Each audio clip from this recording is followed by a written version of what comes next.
left-hand guard from Zamboanga City, number 14, Mark Barroca. A 6'1 guard from Tondo, Manila, number 3, Paul Lee. A 6'3 forward from Olongapo City, number 19, Rome De La Rosa. A 6'7 forward from Buluan, South Cotabato, number 4, Rafi Rivas. And a 6'8 center from Lubao, Pampanga, number 10, Ian Sangalang. Head coach for Magnolia is Chito Victorero. And now the starters for the San Miguel Beermen. A 6'2 guard from La Paz Leyte, number 6, Chris Ross. A 6'2 guard from Manila, number 3, Vaughn Pesumal. A 6'3 forward from Ilocos Sur, number 13, Marshall Lassiter. A 6'4 forward from Lubao, Pampanga, number 29, Arwin Santos. And a 6'10 center from Pinamalahan, Cebu, number 15, Junmar Fajardo. Head coach for San Miguel is Leo Austria. Our referees for this game, Sherman Pineda. Your starters for Magnolia, Barroca, Lee, Rivas, Sangalang, and De La Rosa. And then it is Von Pesumal replacing Terence Romeo from the starting list of Coach Leo Austria with Arwin Santos, Fajardo, Lassiter, and Ross. So Coach Leo wanting to still have that scoring power of the bench. He will keep CJ Perez and Mo Tautua on his second unit, as it will be the ageless wonders, Rafi Rivas and Arwin Santos, jumping it up for this ball game. As this tip-off is brought to you by Honda, the official motorcycle of the PBA. First touch of the ball game belongs to Magnolia. Same play by Magnolia. The back pick for Ian Sangalang, but this time they went to Paul Lee. How about Ian Sangalang going up against Greg Slaughter one game and then Junmar Fajardo the next game? And somehow he still needs to present the same number of numbers that he does game in and game out for Magnolia. I don't envy him, but he has to prove that he can take them consistently every time, because if they do make it to the semis, then he'll be playing one of these teams, either San Miguel or maybe San Miguel Northport or some other team with a great big. That's right. Just like that. Ian Sangalang though missing his first look of the ball game. Pero yung maganda lang kay Ian Sangalang is may katulong siya, si Rafi Rivas, who has done a great job of just slowing down. Junmar Fajardo has loads of experience defending dominant big men on the post. Well, at least he doesn't have to defend them. Will play him on offense, but he doesn't have to defend them. And that's what's good about Magnolia, wherein they can put another defender on Junmar to reserve Ian. But the cross match is Junmar Fajardo defending Ian Sangalang on offense. Sa opensa naman yan with Arwin Santos defending Rafi Rivas. So let's see how, the chess match between Coach Leo Austria and Coach Chito Victorero will pan out in this ball game. Fajardo with a long two, no good. Yun yung mga pagpumasok pa yun for Junmar, ayawan na eh. Yung mga ganong tira, Coach. Hindi na natin mahihinto. Paul Lee makes his move. His emergency pass is tapped, stolen by Lassiter. Marshall with a bounce pass to Von Pesumal, who lost control on his way up. Hindi sanay. 3 points ang alam ni Bon. Could not finish on the left side of the rim. Mark Barroca, owner of the only basketball game so far. Ian Sangalang missing everything there. Pero sa kanila pa rin ang bola. Long three for Paul Lee. Rattles out. Rebound Pesumal. So the scoring is certainly slow for both these teams early in the ball game. Marshall Lassiter wants to change that. Nothing yet. Arwin Santos offensive rebound and put back. The old reliable offensive rebound by Arwin Santos. Coach, if you're Magnolia, do you want a low-scoring ball game because it might be a little difficult to match with the firepower nitong SMB? I don't think when you're playing San Miguel, you can keep the score low. You really want to play decent defense on everyone, which is really hard to do. But you need to be able to score against them. Oh, Ian Sangalang, his third shot of this ball game finally falls again. yung talino, yung paggamit ng ring to protect your shot from shot blockers. Yes, it's becoming a lost art wherein you have those under goal shots, and Ian Sandgalang has it, Bo Belga has it, and Beermen I think should know how to shoot that kind of shot, especially if you're playing against a big man. Juan Pesumal with a good finish this time. Binawi niya yung Montis kanina on the fast break. And that is just the opening for any slasher para sa San Miguel Beer because of the attention that the defense has to pay on Junmar Fajardo. Hindi makahelp yung big men nitong Magnolia. No, you can't help because if you help and you miss the layup, it's Junmar's rebound for you. So maybe the help might come from somewhere else, like maybe from the farthest weak side man. But Except definitely Junmar. not Junmar's man. Definitely not Junmar's man. 6-4 is the count. 4 points already in the ball game for Mark Barroca. Coming up on 4 minutes gone by in the first quarter. Fajardo, double team. He spins away from the double team and hits the hook. So now you'll always have a dilemma against Junmar. Do you double team him, not double team him, front him, not make him get the ball? So you always have a dilemma defending Junmar. A good move coming from Ian Sanggalang using his footwork against Fajardo. Ian Sanggalang has improved so much in his footwork. Before it was just power, before it was just into the left shoulder. Now he has counters going to the left. But historically, Coach Jong, pag si Coach Chito yung nag-aayos ng defensive game plan against Junmar, he will give him a little bit of everything. May double na dalawang big, may double na paminsan guardia, may 3-4, may denial, just a mix of something to keep Fajardo guessing on what to expect. Because Junmar is such a great reader on his offense. He knows where the double is coming, when the double is coming. So the more types of defenses you throw at him, it will be harder for him to read. Arvin Santos missing on the triple. Paul Lee will lead the attack. Dishes to Ian Sanggalang, who is fouled by Santos. 2 free throws coming up for Ian. So already putting in the work, Coach, is Ian here in the first quarter. Yes, because when you mentioned about cross-matching, the advantage should be on Magnolia because Ian will play on the outside versus Arvin Santos while Junmar is in the paint. So now if San Miguel misses the shot, all Ian Sanggalang has to do is run rim to rim. At yan ang adjustment coming from Coach Leo Austria. He will play Mo Tautua alongside Junmar Fajardo. Magpapahinga si Rafi Rivas. Ian Sanggalang, as we said in our first game, the only big man in our top 5 of leading scorers.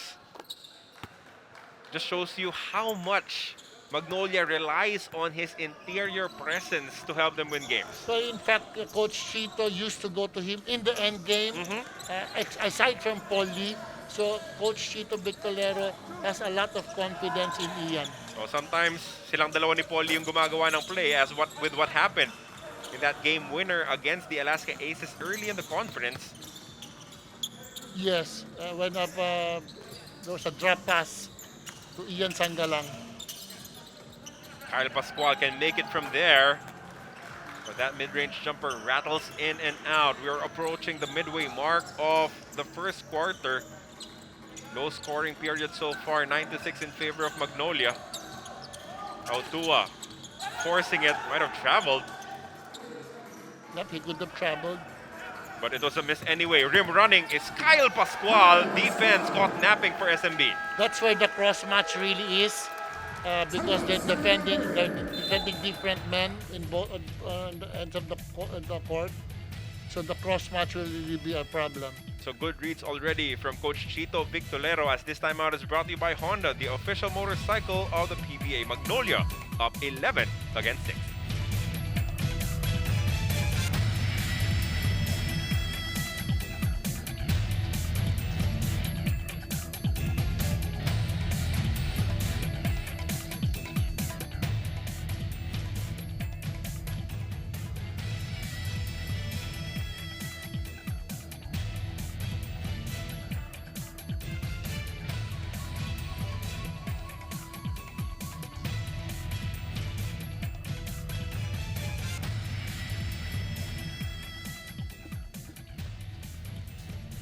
the first half of this first quarter. It's more of the same for the Magnolia Pambansang Manok Hotshots. Ian owning the inside. Had 26 points and 10 rebounds, 50%, so efficient from the field. You know, we talk about Calvin Abueva and how he won the ball game contra sa Northport, Coach Jong, but they would not even have the opportunity to win that ball game if it was not for the game-long brilliance of Ian Sangalang. Yes, Ian Sangalang is their first option in the post. So after every timeout, and especially when you're in penalty, it's Ian Sangalang. So Ian Sangalang is the most consistent player for Magnolia. So Calvin Abueva also checks into the ball game for the first time against SMB. Fajardo kicks it out. Pesumal for three. That's good. Basic SMB basketball. Junmar post up, kick out, 3-point shot. Yes, if you sag on Junmar and you sag, if you're a shooter and you sag off the shooter, Junmar will really find the shooter. Poli felt the contact as he put up the shot. 2 free throws coming up for one of the best free throw shooters in the PBA today. 3 team fouls for San Miguel. Yes, when you find him open, he's going to find a way to shoot the shot. We say one of the best. He was the best in the early goings of this conference, but 89.6, that is still pretty good. I'd take that anytime. Si Mark Baroka is right next to Poli at 88.5. Wami Chongson and Terence Romeo, with Alain Maliksi being the top free throw shooter now. Bumaba yung kay Poli, Coach, including that technical free throw miss from that timeout na ni-request ni Sean Anthony from their last game. He missed the technical free throw. He missed it. That's why it should be 90. Yep. But that's why these guys that shoot free throws very well are not afraid of getting fouled. Yeah. And that's why these guys are end game players, because they're not afraid to get fouled. Good battle between Paul Lee and Chris Ross. CJ Perez looking for a way to attack. That jumper won't work. Offensive rebound for Marcio. Lassiter with a nice drop pass down low. And that'll be an N1 opportunity for CJ Perez. Yep, and that's the problem also of Calvin. He gets into foul trouble a lot. And these are one of the fouls that he could have avoided. Di lang nakapreno, no? And then Yes. just the extension of the arms. Again, at that stage, it was already too late to try and defend CJ Perez anyway. Yes, he could have saved his foul. He's at about 4.8 fouls per ball game. Calvin Abueva, so he needs to keep it clean kasi nararamdaman talaga na Magnolia when he's not on the floor for them. Yes, he does a lot of intangibles, and his aggressiveness, that's why also partly he gets in foul trouble, because he's really very aggressive. That ball bounced out and in favor of the San Miguel Beermen.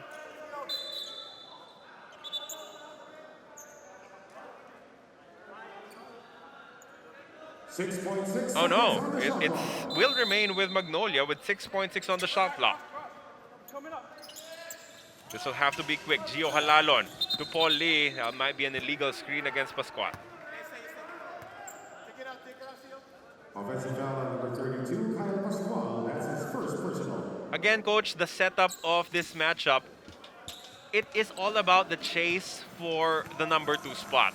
Right now, TNT, sigurado na sa number 1 with their 10-1 tally. The Meralco Bolts are at 7-2.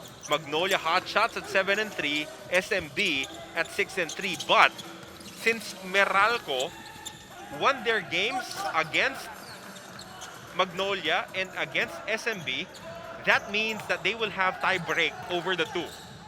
So that also means a tie at 8-3 will not be enough. Kailangan talaga matalo ng dalawa ang Meralco for Magnolia or SMB, whoever wins this matchup, to have a shot at making it into the top 2.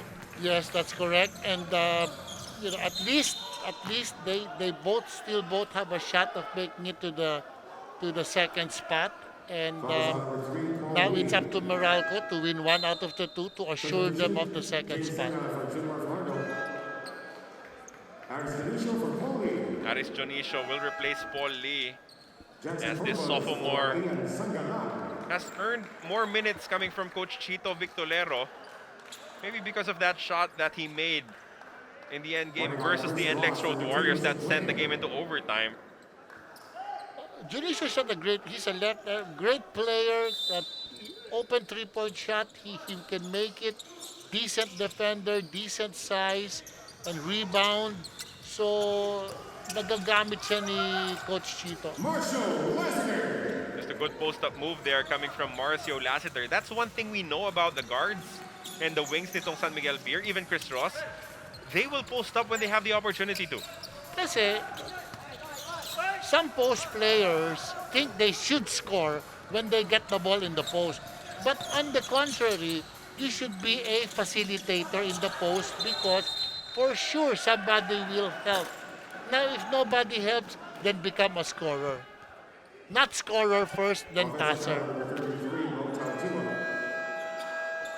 At yun na nga yung sinasabi natin, no? The referees have been very strict but very consistent also with that hook. You cannot hook your defender or else it will be an offensive foul. Magnolia still up by just 2, 16-14 against SMB.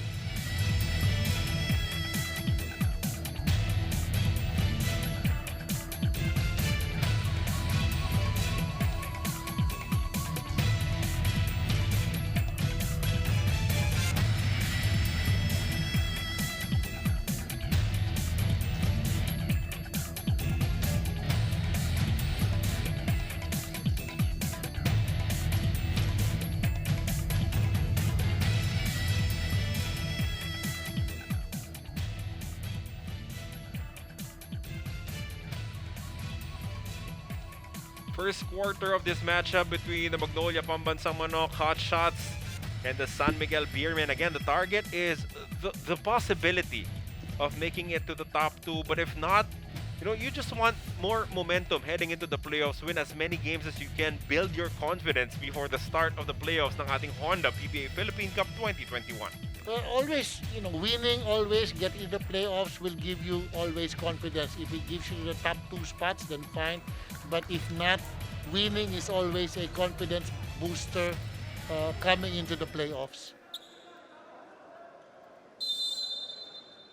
Already good battles we've seen, of course, between the bigs. Ross and Paulie also getting extra physical against each other. So you just know that this will be a good matchup from buzzer to buzzer. Calvin Abueva having trouble. But at that last moment, nakapulot pa ng foul si Aris Dionisio. Sena whistle for this one. If you're Paulie, matcha-challenge ka talaga sa defense ni Chris Ross. And Chris Ross, on the other hand, gets challenged when he plays a great offensive player.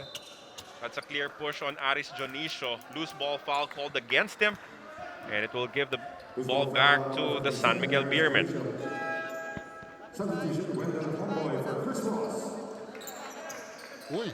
So you're seeing Coach Leo Austria being more liberal with his rotation. Yes. Because we've known for the longest time that sometimes he will just play 7 players, play his starting unit 35 minutes per game. Trusting his bench a little bit more because of the schedule na rin, perhaps. Yes, because if he plays his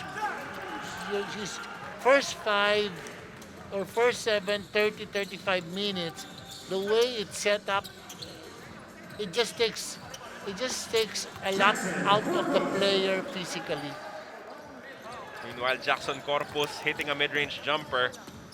That's his bread and butter. If you talk about the offense of Jackson Corpus, it's mid-range, and sometimes he can extend it to the outside as well. That's the strength of, as you said, that's the strength of Corpus, medium range jump shot. Every once in a while, the three-point shot. Just as long as he doesn't fall in love with the three-point shot. 4-point lead for Magnolia. CJ Perez against the beast, Calvin Abueva. They go one-on-one. 4 seconds remaining in the shot clock. There's a switch now. Perez, the long 3. Rattles out. Comboy with an offensive rebound.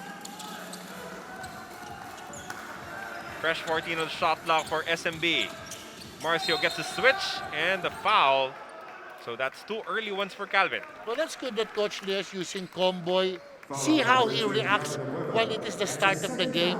not when it is somewhere in the middle where there's too much pressure on a rookie to perform. A good stop here for Magnolia. Jackson Corpus is ahead and he is gone. So strong start for the Magnolia Hotshots as they're up by 6 now. Marcio staying aggressive but missing that one. Rebound for Calvin and he will push. Calvin Abueva regains control, but he was a little too deep there. Mananatili ang bola sa Magnolia. Fresh 14 on the shot clock. Yes, San Miguel will have a hard time finding the points that Terence gives to the team. 25 points a game or thereabouts. So hanapin niya yung kay CJ and kay Mo. Oh, this will have to be a shot coming from Kyle Pascual. He manages to beat the buzzer but not sink the shot. Less than a minute remaining in the first quarter of action. CJ Perez dealing with the defense of Calvin. CJ explodes to the cup, runs into trouble. Tautua picks it up, and that'll be an offensive foul against Big Mo. Offensive foul number 33, Mo Tautua. That's his second. Coach Jong, we're also starting to receive news that Coach Ariel Vanguardia will be installed as an interim head coach for the Blackwater Bossing. Not me. Not me. Did you have discussions, Coach? You want to announce it? You started it, Coach. I only followed. Calvin Abueva sinking a three-point shot. This is now the biggest lead of the ball game for the Magnolia Hotshots, 23-14. Again, because of the winless conference, gusto ng pagbabago ng Blackwater Bossing. And it will be Coach Ariel Vanguardia as their interim head coach. Again, rim running is Kyle Pascual, and good things have happened when he attacks early. Yes, attack. This is the few times that I really see Magnolia pushing the ball. I've seen them push the ball, not this conference, the previous conference, they pushed the ball, but now is the only time that they consistently push the ball. Double-digit advantage for the Magnolia Pambansang Manok Hotshots. They're up 25-14 against SMB.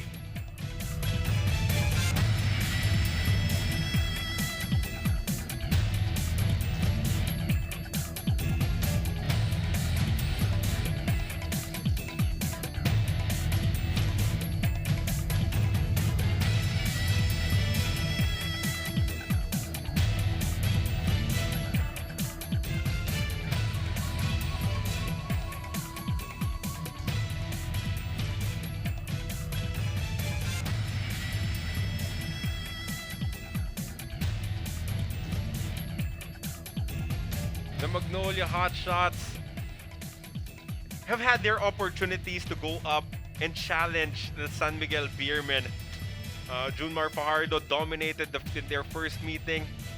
You know, Junmar Fajardo, of course, during that span was the unequivocal most valuable player.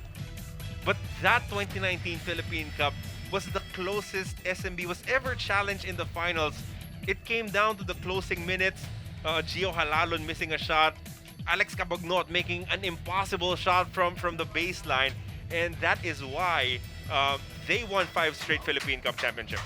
Yes, when games are close, you know, somehow San Miguel players really rise up to the occasion, making big shots. And that's why Coach Leo has won all these all-Filipino titles with this team. They're really, you know, it's hard to stop. It's a given that it's hard to stop them. You need to play extra well in order for you, even given a shot to win against San Miguel. But if you're a fan of Magnolia, what you're comforted with was that Coach Chito Victolero in those 2 finals appearances improved by leaps and bounds to be a bigger challenge the next time around in the rematch. Coach Chito, I think, has really done a great job with Magnolia. Even as a coach, he's gone a long ways in in his coaching career. He coached Santa Lucia, he coached Kia, but he's really been successful with the Magnolia franchise.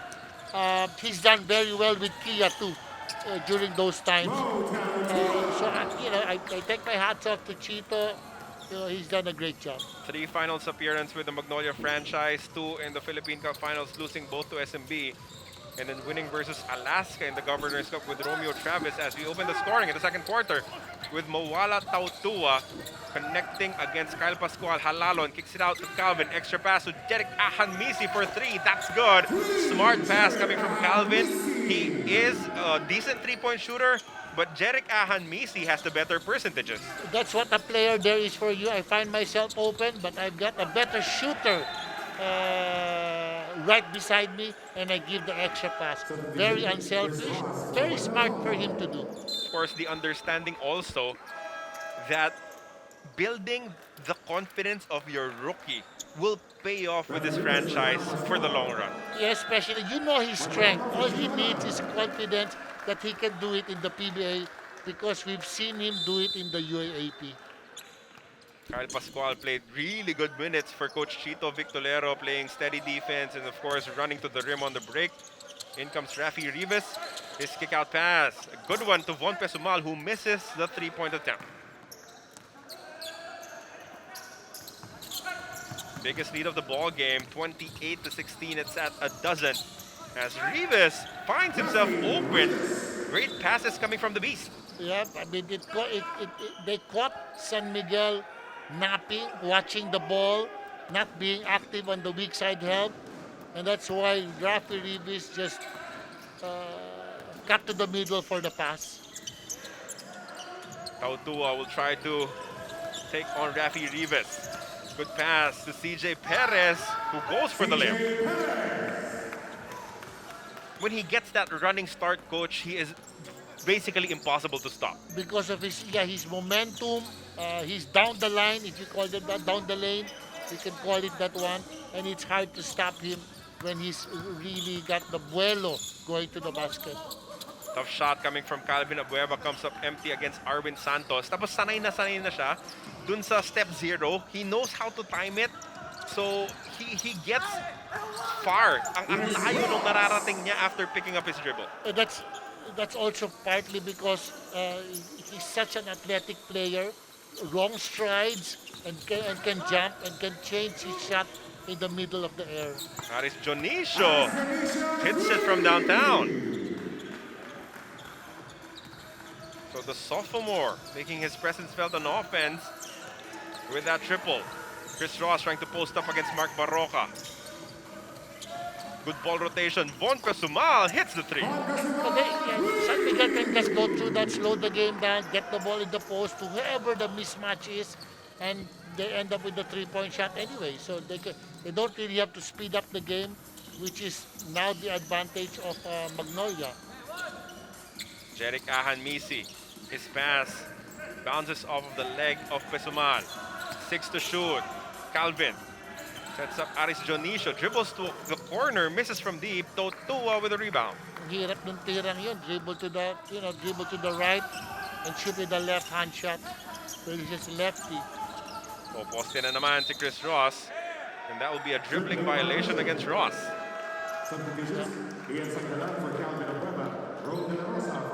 A few times that the referee calls a carry. Masyado daw nagtagal yung bola sa palad nitong si Chris Ross as he tried to use his strength against Barroca. Has a size advantage against Mark. He turns the ball over. Jeric Ahanmisi to Sanggalang up top. Barroca breaks free. But good help, good rotation coming from CJ Perez. Mid-range jumper no good from Sanggalang. As we swing back to the side now of SMB, Arwin Santos with a late pass to Junmar Fajardo down low. But Junmar comes up hobbling. Yeah, parang nakatapak, I think. It looks like he will be, fit enough to continue to be on the floor. Para kay Coach Leo Austria, Ahanmisi, jumper no good.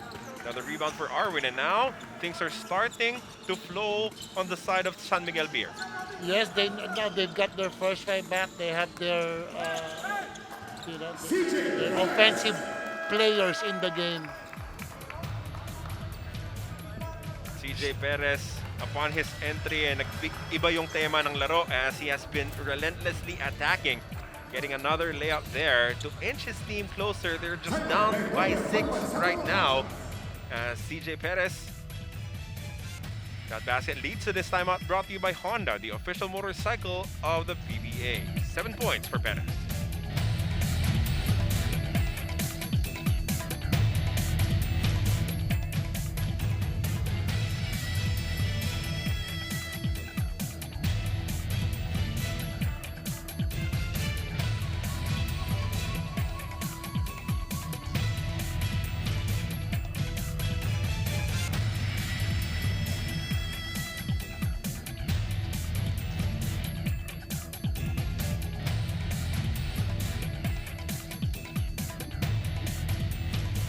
CJ Perez averaging 16.6 points, 5 rebounds, 1.6 assists. They call him the baby beast, but you know, CJ Perez is not a baby anything. He is a grown man who is ready to take charge for the San Miguel Beermen. He was a 2019 Rookie of the Year, also part of the mythical first team, gold medalist as well in the Southeast Asian Games. And when you have him coming off the bench to help out with your championship winning starters, that's just a luxury. Another level of luxury for Coach Leo Austria. Yes, parang when you come off the bench with your bench players, it's like you never came off the bench. The quality of play that you still have with Moptau Tua coming off the bench and CJ coming off the bench, it's the same.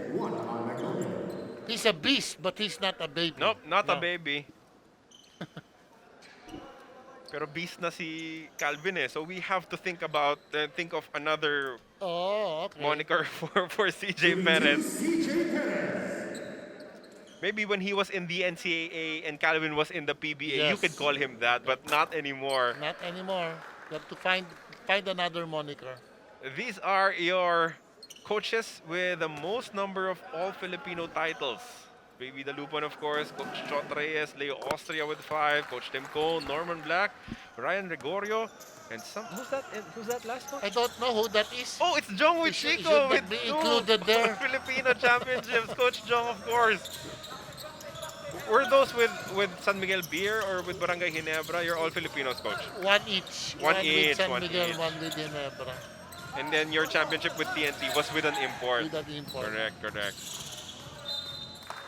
Turnover here against the Magnolia Hotshots as Rome De La Rosa runs out of space. Coach, is it really different yung celebration after winning the All-Filipino as compared to winning with an import? Iba ba talaga yung pakiramdam when you do it All-Filipino?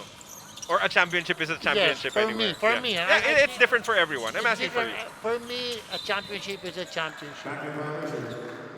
Of course, there's always prestige winning the All-Filipino. But for me, any championship, whether with an import or All-Filipino, is always something to cherish. Kasi kung mas mataas siguro yung bonus sa All-Filipino. Pwede, mas maganda All-Filipino.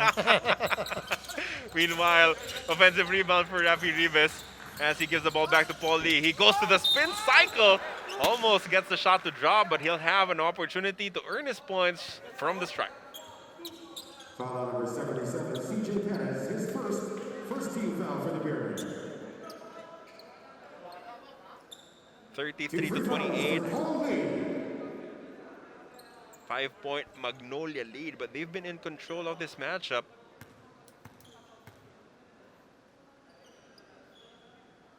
As Paulie continues to do well from the free throw line. Biggest lead was at 14 points, Coach Jong, for Magnolia. Pero ngayong second quarter, umiinit na ang opensa ng San Miguel Beer. Only had 14 points in the entire first quarter. Now they've doubled up. And we still have 6 minutes and 26 to play in the period. Yes, medyo mabagal lang yung start ng San Miguel. And tumakbo yung Magnolia in the first quarter. So now Magnolia is not able to run, and San Miguel is setting the ball and getting really picky about their offense, like going just to Junmar. Junmar loses his balance, but Arwin Santos is there to save the day. Oh, the ever-reliable Arwin Santos. You know, that's what's hard about playing San Miguel. They can play up-tempo, they can play half-court offense. Kaya dominant na dominant sila sa All-Filipino. Good pass as Arwin Santos will waltz his way to the hoop with that lefty layup. Now, SMB is a team that did not run a lot, but when they have opportunities, especially in this conference, they try to take advantage. They have materials to run, really. They have, like now CJ Perez, Chris Ross to push the ball. And if they don't get anything in the layup, they can easily just dump the ball to Junmar and play the half-court game. Basket is good for Paul Lee, as this will be an N1 opportunity for the lethal weapon. Arwin Santos called for the foul. Chris Ross asking for a hook. The referee saying it was not enough to call it an offensive foul. Kaya tuloy natawagan ng foul si Arwin Santos. Bonus free throw for Paul Lee. Three-point shooting. Needs a bit of improvement coming from Paul Lee. You know he's capable of shooting at about 35, 38% perhaps. But his free throws are definitely reliable. 2012 Rookie of the Year. He was a Finals MVP in 2016. Was traded into this franchise in exchange for James Yap. That's correct. In that deal with Rain or Shine. Since the start of the first quarter, they've been at it. Pushing foul number 3, Paul Lee. Sinasabi siguro ni Paul Lee, pinipisikal mo si Barroca di ba? You try to bully Mark Barroca on the post, so let me try to do the same to you. Just gamesmanship between these two outstanding point guards. Substitution. And it's good to see na Paul Lee is also challenged defensively, Yeah, not for sure. only offensively. Arwin Santos for three, that's good. So the Spider-Man heating up here in the second quarter. Yep, walang kupas. Only a three-point advantage now for Magnolia. Gio Halalon in the ball game right now as Rom De La Rosa is fouled by Pesumal. So the adjustment coming from Coach Chito Victolero to prevent the Ross post-up is pinatao niya kay Rom De La Rosa. Now that you have a bigger defender, hindi na muna poposte si Ross, which means SMB will have to look for another way to get an advantage. Yes, that's correct. So it's a chess game so that your disadvantages are covered. How about Kyle Pascual playing off the bench and chipping in 6 points, 2 rebounds, 2 assists already for this former San Pedro Red Lion. Yes, nagpapalitan si Coach Chito kay Ribis at saka kay Kyle Pascual on Junmar. So Ribis uses his length and athleticism and quickness and mobility against Junmar, while Kyle Pascual uses his physicality. Again, that is the name of the game. Just different looks for Junmar. Keep him guessing. Try to make him uncomfortable. Ross now will try to use his speed against De La Rosa. You know, Rome is a tenacious defender, perhaps the best wing defender of Magnolia, but somehow Chris Ross sinks that shot. Chris Ross says, whoever you put on me, I can score against them. What a difficult make coming from Chris Ross, turning around, fading away. Yes. Alalo on the runner won't work. Fajardo with the easy board. Alalon has yet to score in this ball game. Arwin against Sangalang. Gives the ball up to Ross. Wants to post up once again against De La Rosa. Good cross-court pass, Pesumal. Won't get the basket. You see Kyle Pascual face guarding Junmar, not even minding the rebound anymore. Mapipiko si Junmar dito kasi physical. Si Pascual is so physical. Who will generate the offense for Magnolia? This is a good bet. Ian Sangalang spins to the middle, and that one-hander is money.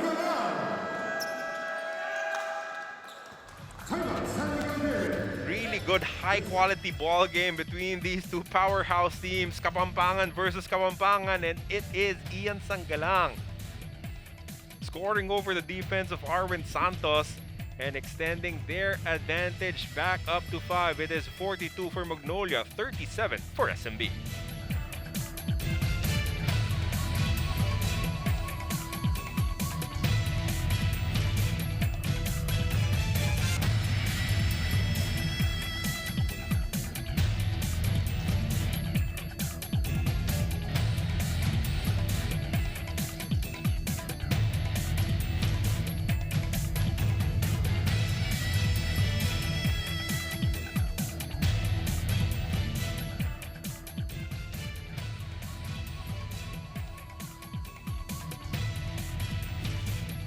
Has been a good battle so far between Magnolia and SMB. Both teams still hoping to have an opportunity to make it into the top 2 and get that twice to beat advantage in the quarterfinals. Although the Meralco Wolves are looking good at this stage of the tournament to join the TNT Tropang Giga at the very top. We thank you for watching PBA Rush. Carlo Pamintuan with Coach Jong, with Chico on the call as we are slowly winding down in our elimination round of your Honda PBA Philippine Cup 2021.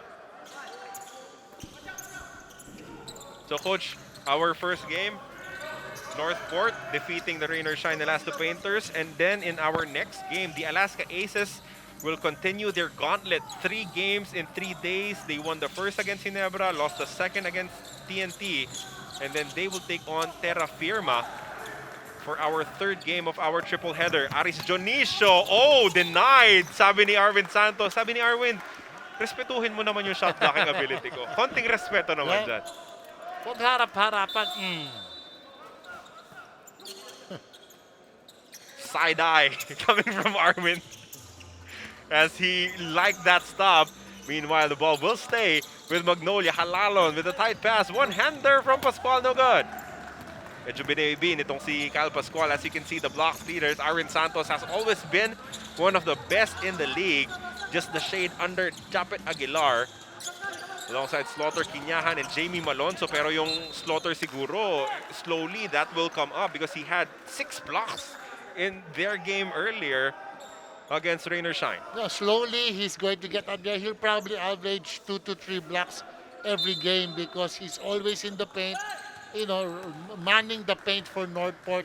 Nag-aabang lang ng mga nagle-lay up for the block shot. Careless turnover for SMB. Pascual left open. He took a shot but missed the mid-range jumper. Yeah, he's really being tempted to shoot by San Miguel, and he's, it's a wide open shot. He needs to be a threat. Foul given up on the bump by Rom De La Rosa. 4th team foul of Magnolia. As Chris Ross is really challenging all of the defenders put in front of him by Coach Chito Victolero. Yes, anyone, he'll really take him. 2 minutes. Ross once again posting up against De La Rosa. Goes to the turnaround. De La Rosa stays with him as Marshall finds his space for the one-hander. See that even if Chris Ross doesn't score, the close out that was created off the post pass will produce to you a penetration to the basket. Foul is called against Chris Ross. That'll be the 4th team foul of San Miguel Beer.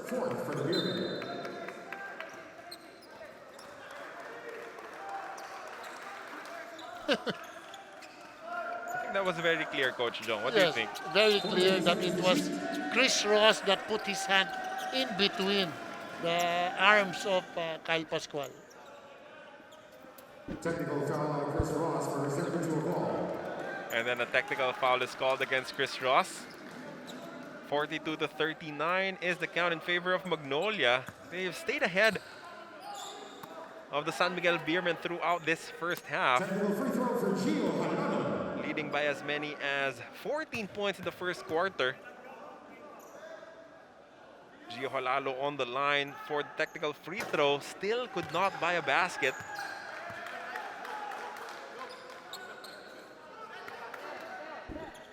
Pero yun, halos binigay na lang kay Gio just to get something, because they know that Gio is not in his offensive flow. Maybe his teammates saying that take the free throw, maybe it will help you build confidence. Yes, there, especially if you need someone who's a shooter probably that needs to be able to get rhythm because walang rhythm siya sa game na yon. Shooting the free throw might get it back. Ian Sanggalang misses everything there as this ball will go back to the side of Magnolia after that steal from Aris Dionisio. That's his second. 5 team fouls for San Miguel. Again, usually you won't see these kinds of attacks from SMB. They will not try to go on the run, but with CJ Perez, parang natatakam sila to try to go on the break. Yes, if you see CJ Perez in front and you know he can score in the open court, ibibigay mo talaga yung bola. Because in the open court, it's really hard to stop CJ. Just like what you said, when he's going down the line, it's hard to stop him.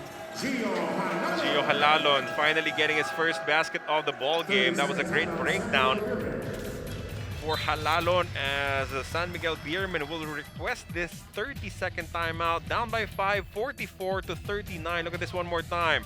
Using the screen, Chris Ross with the chase. But Gio Halalon just too quick, even with the help defense coming from Junmar Fajardo, testing the lateral movement of the Kraken, going under the defense, stretching for the layup. The Cyclone with his first 2 points. As you take a look at the team standings now, again, both these teams lost to the Meralco Bolts. So a tie will not be enough for them. They need to be 1 win clear of the Meralco Bolts to get to the number 2 spot behind the TNT Tropang Giga. Next game for us will be the Alaska Aces at 3-5 going up against the Terra Firma Jeep at 4-7. So Terra Firma will be hoping against hope, trying to pick up that win against Alaska and then wish for a multiple team tie at 4-7 and that the quotient will somehow favor you. So many things need to happen correctly for the Terra Firma G, but all they can do actually is pick up their win. Yes, just win and then hope everything falls in their place. But if they don't win, then everything is to naught. Arvin Santos, deep 3, rattles out. And there's a foul against SMB. They are in a penalty. Junmar Fajardo tagged with this one. And it was on the rebound. Yun, extending his left arm to clear out Kyle Pascual. Shooting 2, Kyle Pascual. Nakainis din kasi yung ginagawa ni Kyle Pascual, For di ba? sure. Parang he does not give you your space. He doesn't give you space. He's just in your face the whole time. Ayaw niya ng social distancing, coach. Ayaw talaga. That's his job. I mean, just find a way to defend Junmar. Get into his nerves. Do something. And that's why he has earned decent minutes here in the first half from Coach Chito Victorero, because he has done his job. And if I were Junmar now, I'd just post him up and so that the referee will call a foul on him. That usual high-low play not working out this time around for the San Miguel Beermen. Halalon will request a timeout. They have a 30-second to burn. 5.2-second difference between game clock and shot clock. SMB in the penalty, so it would pay for Magnolia if they would try to go on the attack here. Junmar Fajardo is ready to, dominate again. I mean, it was slow at the start upon his return, and we can't blame him because of the severity of the injury that he suffered. But look at these numbers, Coach. 18 and 11, 8 of 12 from the field in just 21 minutes. It's clear that the San Miguel Beermen need to feed Junmar more. Yes, with 18 points and 11 rebounds, the more he is in the game, the more touches that he gets, the more he will be an effective player for San Miguel. And when we say give him the ball, we're not saying that he will take the shot each and every time. All you want to do is for him to draw the defense so he can make the pass outside for the three-point shot, which he involves all of his teammates, and gaganahan na silang lahat. Again, no Terence Romeo in this ball game for the San Miguel Beermen. They're awaiting an MRI result for him. 10 seconds to shoot for the Magnolia Hotshots. Jeric Ahanmisi and Paul Lee both in the ball game. Ian Sangalang gets another basket as Sangalang has 9 points in this contest. Marcio for 3. No good. Battle for the rebound picked up by Jeric Ahanmisi. 1 second to shoot to beat the buzzer. That's short. For the Magnolia Hotshots, Pambansang Manok doing very well in this first half against the San Miguel Beermen. Our Firefly player of the game is brought to you by Firefly, the trusted lighting partner by the PBA, and it is Ian Sangalang, the big man with 9 points, 3 rebounds, and 2 assists. So right there in his average, averaging 17 points per contest.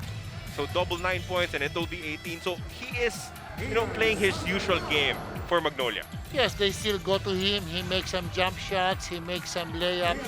So it's hard to take Ian out of the game, but he's going to work doubly hard because he's going against Junmar. An 8-point lead for the Magnolia. Pambansang Manok Hotshots, 47-39, heading into our halftime break. At the half, the Magnolia Pambansang Manok Hotshots up by 8, 47-39 against the San Miguel Beermen. As we thank you once again for joining us on PBA Rush. Carlo Pamintuan with Coach Jong, with Chico on the call. Coach Jong, it has been an intense battle so far. Very physical, very high quality between these two teams who are hoping to give themselves a shot at reaching the top 2 heading into the tail end of our elimination round. Yes, San Miguel is being out physical so far by Magnolia, especially a Junmar. But we know that San Miguel will make their proper adjustments at halftime. Magnolia, I think, will just keep doing what they're doing, trying to play the best defense that they can, and trying to run as much as they can. That's why they built this 47-39 lead. They led by as many as 14 points in the first half of play. And it was because of Ian Sangalang and his steady presence in the shaded area. He is very efficient. So every time you send him the ball, even against Junmar Fajardo, he'll find a way to score. Yes, the way Junmar Fajardo is defending him is leaving him a gap. Once you leave a gap to a certain player like Ian Sangalang, he can put the ball on the floor and shoot that little floater like what he did a while ago. And then when the bench came in, good things happened for Magnolia. Calvin Abueva combining with Kyle Pascual, and both those players chipped in heavily in the first half as Bon Pesumal, the starter, replacing Terence Romeo in the opening unit of Coach Leo Austria, was able to connect on a couple of 3-point shots. Paul Lee helping out on offense as well. Chris Ross has been a presence on the post for SMB. Arwin Santos set up perfectly there from Ross, as we see the continued brilliance of Ian Sangalang. He owns the inside for Magnolia. Again, he's been the most consistent player for Magnolia. Magnolia shooting 43%, San Miguel shooting only 41%. What is really glaring here is bench points, 22 for Magnolia and only 10 for San Miguel. Halftime stats brought to you by Honda, the official motorcycle of the PBA. Free throw story also in favor of Magnolia. They've had 10 attempts compared to only 3 for SMB. Kaya nga, kahit malapit yung field goals made, 8-point advantage for the Magnolia Hotshots. As we now take a look at our leading scorers at the half for both these teams. No one for SMB scoring in double digits. It's very balanced between their starting unit. And of course, CJ Perez playing a bigger role for their squad without Terence Romeo. 8 points for him, 8 points for Pesumal, 9 for Santos. On the other side, Paul Lee has already scattered 10 points, but you did not really feel it because half of it came from the free throw line. But Paul Lee already doing damage in the first half. Yes, he's really such a foul, initiates a lot of fouls when going to the basket. He's an 89% free throw shooter. That's why he really wants to get fouled. And we will start the third quarter of action in just a little bit. Calvin Abueva getting reacquainted with Junmar Fajardo. And it looks like the Beast will start the third quarter. Usually he comes off the bench for Coach Chito Victolero, but with the level of this ball game, with the quality of both these teams, it looks like Coach Chito wants the best start possible here in the third quarter. Yes, knowing San Miguel, knowing Magnolia, they can turn things around right away. That's why both teams will start with their best five. Marcio Lassiter kicks the ball to CJ Perez. CJ, reverse layup too strong. Sangalang with the rebound. So instead of Von Pesumal, it is Perez starting out for Coach Chito Victolero. Paul Lee, one dribble pull-up jumper is good for two. So two adjustments coming from Magnolia as they start Calvin Abueva and Rafi Rivas for Mark Baroca and Rome De La Rosa. Calvin pushing, goes to Rafi Rivas. Rafi, a little too deep there, but look who's there for the follow. Calvin Abueva with the putback. Yeah, medyo mabagal bumuha sa defense yung San Miguel, especially Junmar. You see the two big men down the floor right away, and that's why they got the layup. Good spin. Again, away from the double team. It's always away para makatakas na siya eh. No need to deal with the help defense coming from Ian Sangalang. Yes, some coaches teach that. They go away from the double team for a fadeaway jump shot or a layup on the baseline side. If you're a scorer, I don't teach that. I teach the ball is coming, the double is coming, pass the ball. Perez with the rebound, and he will bring the ball down here for SMB. He settles for the three-point shot, and why not? If you can make it, why not? Why not? Transition 3. Defense of Magnolia leaving him open. And CJ Perez makes them pay. Barroca to Sangalang. Paul Lee using the screen. Another jumper for Paul. He is heating up. I mean, same thing as the first game when you attack Greg, you attack also Junmar. The problem with these two big men is they are too soft on their man. So when Paul Lee comes off the pick, he can shoot that little jumper. Marshall trying to use his speed against Sangalang. But a foul is called against Ian.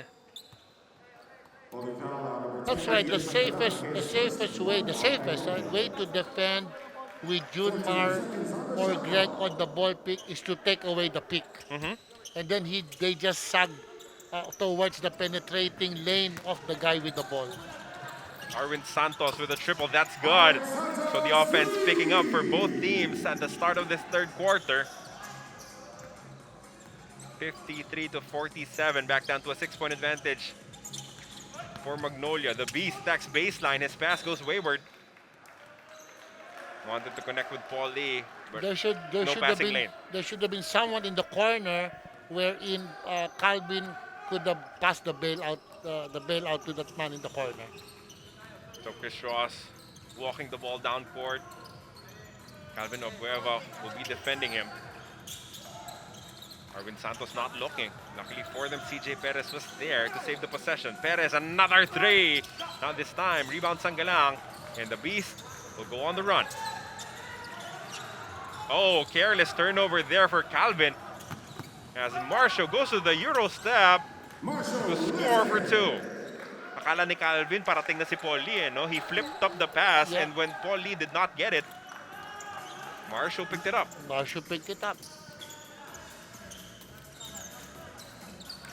Careless mistake coming from the Beast, allowing SMB to inch closer, just down by 4 now. Paul Lee again freezing his defender, missing. Tippin is not there for Rafi Rivas. DJ Perez with the attack. His pass tapped. Arvin Santos is tied up here, and this should be a jump ball. Yeah, CJ Perez had the layup, but he wanted to pass the ball to Junmar. He fumbled the ball, tapped the ball back. 53-49. 10 points in the quarter already for SMB, 6 for Magnolia. So the two proud sons of Pampanga getting reacquainted once again. And it is Ian Sangalang emerging with the basketball. Good pass, Barroca, corner pocket, 3 ball is money. Junmar's having a hard time getting back on defense, finding his man. That's why the man of Barroca had to help down on the big man and then his man Baroka was wide open for the corner three. Similar issues in that game against Rain or Shine for SMB, coach, running back on defense. Yes, same. They need to get back on defense. Wrestling match down low between Fajardo and Rivas. Finally, the Kraken gets a touch, sends it out to CJ Perez for 3. The counter, no good. Abueva with the board. Yeah, June Mars really having a hard time getting good position in the post. Abueva goes to the corner to Barroca. Defense is on top of him. Mark dribbles to a spot, one-hander. Won't get the bounce. And that'll be a foul. On Calvin.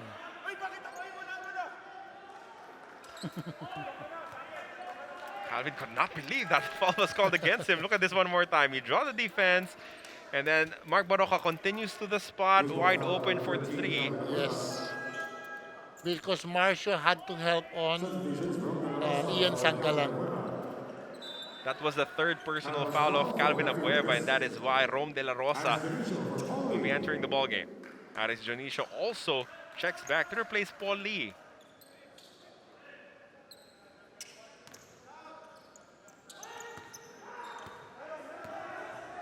(56-49), a 7-point lead for the Hotshots.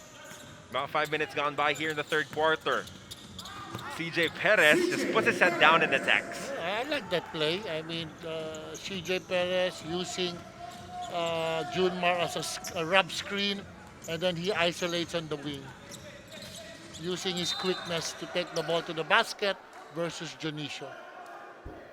Meanwhile, Perez tagged with a personal foul, trying to deny Aris Jonicio from picking up the basketball. Fresh 14 on the shot clock for the Hotshots. Mark Barroca uses the screen from Sangalang. Cross-court pass, De La Rosa. That's his specialty. Misses this time.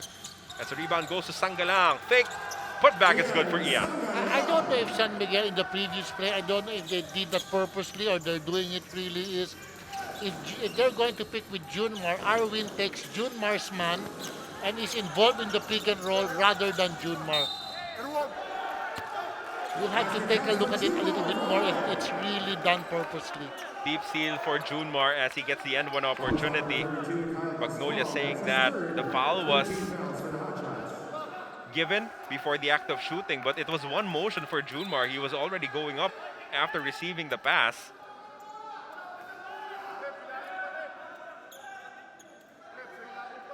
So one of the few times that Junmar is able to get position in the paint versus Kyle Pascual, who's been pushing him all around. 8.6 rebounds for Fajardo as Coach Chito Victolero drew a warning. Fajardo misses the bonus free throw. Magnolia doing enough to keep SMB at bay here in the 3rd quarter. Jonicio open momentarily for 3. He converts. Yes, for sure that's what he can do. Why San Miguel gave up the 3-point shot, I can't say. Timeout requested by the San Miguel Beermen, 61-53. It's an 8-point lead for Magnolia. As this timeout is brought to you by Honda, the official motorcycle of the PBA.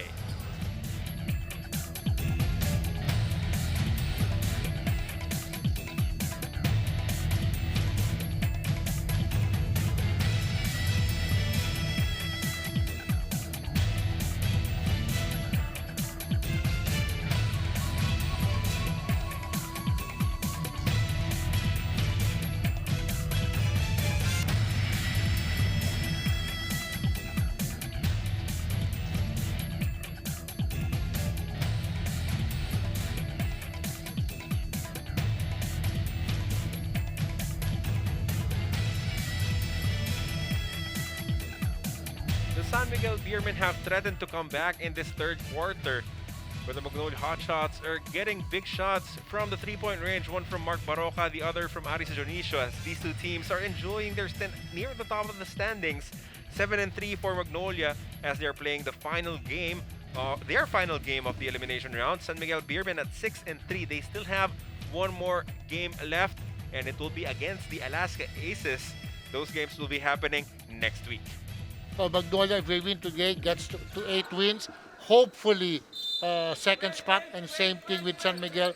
If they do win today's game, they can get to 8. So both these, well, at least the winner of this matchup will be cheering for the NLEX Road Warriors and Barangay Ginebra San Miguel to beat Meralco twice. To beat Meralco Because twice. that's the only way. That they will get to the second spot. Correct.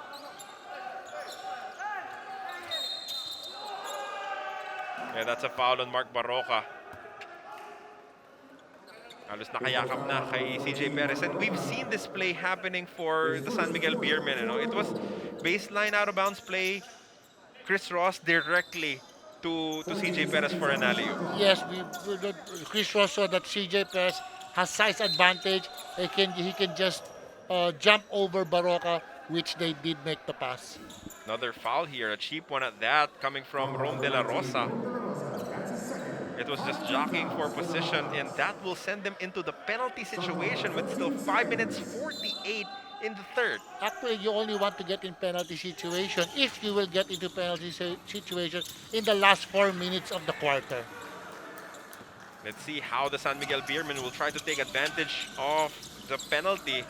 That turnover certainly will not help. Aris Jonisho with the runner, one-hander, gets the bounce. I mean, the players should know that Aris Jonisho is a left-hander and you will still make him go left. Back to a double-digit advantage. 63-53 for Magnolia. Arwin Santos slices it to 7 with a triple.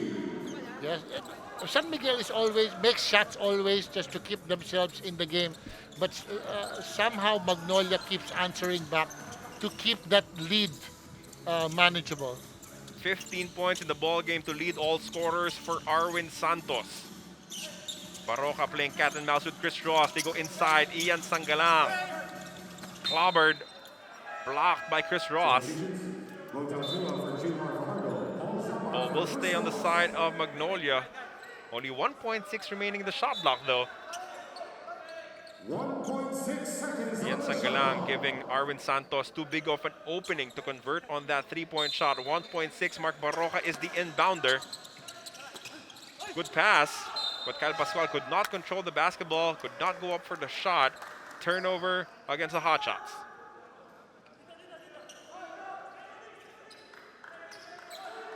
So again, Coach John, just a high-quality ball game between these two teams. Yes, both teams are great. They have good offensive system. Magnolia and San Miguel, they're both good and superb defensive teams. Hard to score against them. Battle for the rebound picked up there by CJ Perez.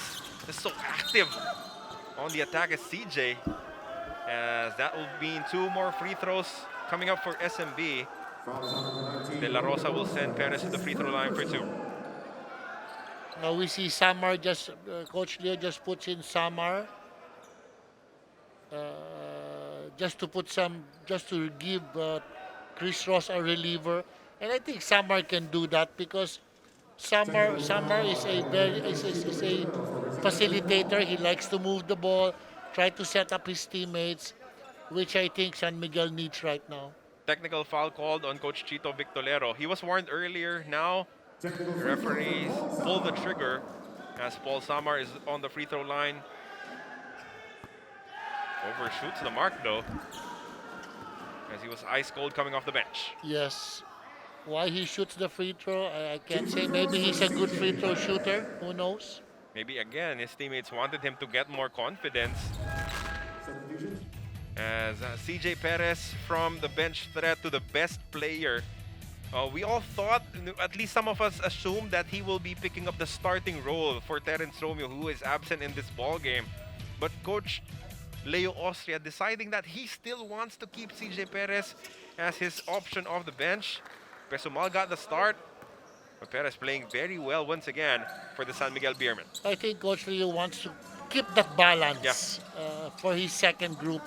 But in the in the third quarter, start of the third quarter, he already put him on the first 5. Halalon bounces it to Aris Jonisho.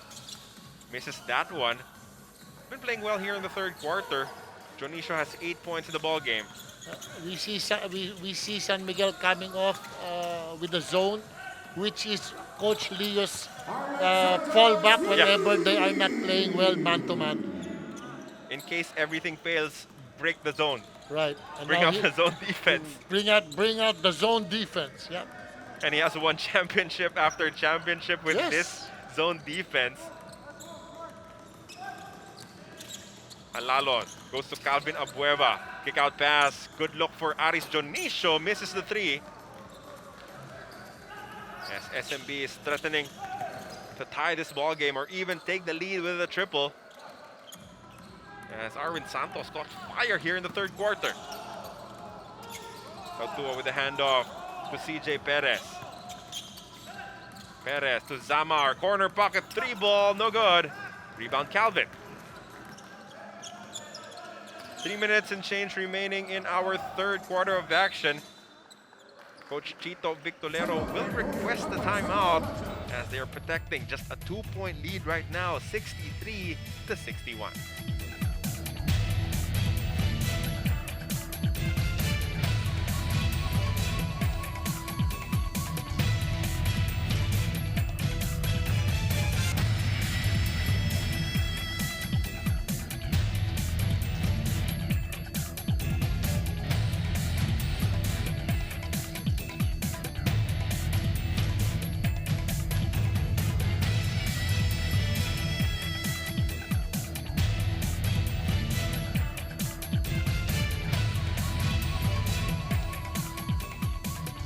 Final 3 minutes of this third quarter.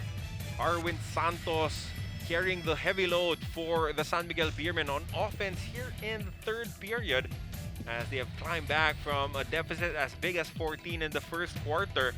Now only down by 2 as Santos, the ageless wonder, already has 18 points in the ball game alongside 6 rebounds, 2 assists, a steal, and a block. No turnovers, just an efficient performance all throughout for the Spider-Man. That's what Arwin Santos is for you. Consistent, day in and day out.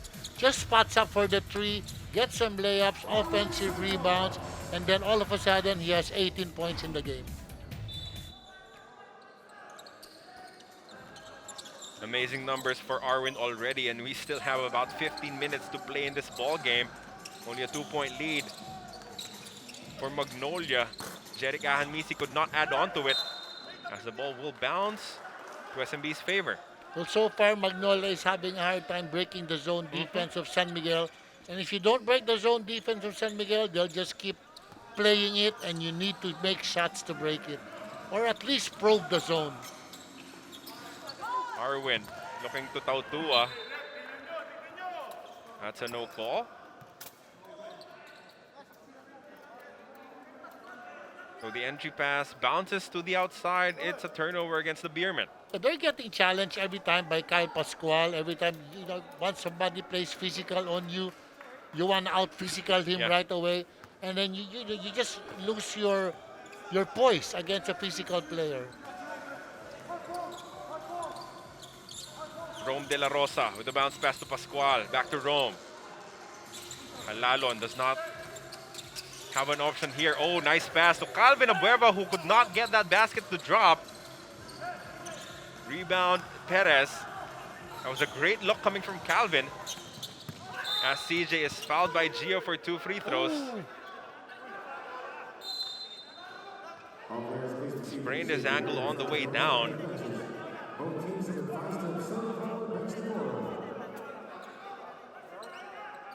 As the referees are ordering a review right now to try and look at the other angles of this foul.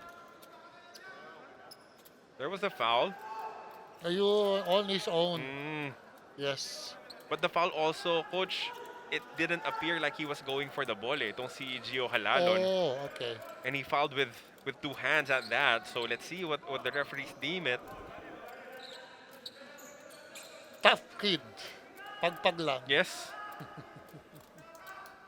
Parang Calvin Abueva, di ba? Parang it doesn't bother him as much. No. Foul on number 6, Gio Hanada. That's his first personal.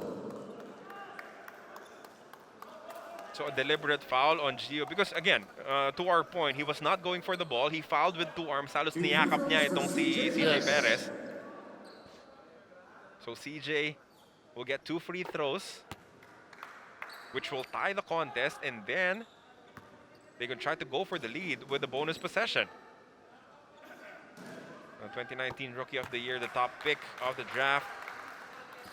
Another top pick is Mo Tautua, and you have 2 number 1 picks overall coming off the bench. Ikaw yung pumili kay Mo Tautua first overall pick, coach, for TNT. Mo and Troy. Yeah. CJ Perez. Oh, almost sinking that impressive shot, but he comes up dry on the layup. 63 all now.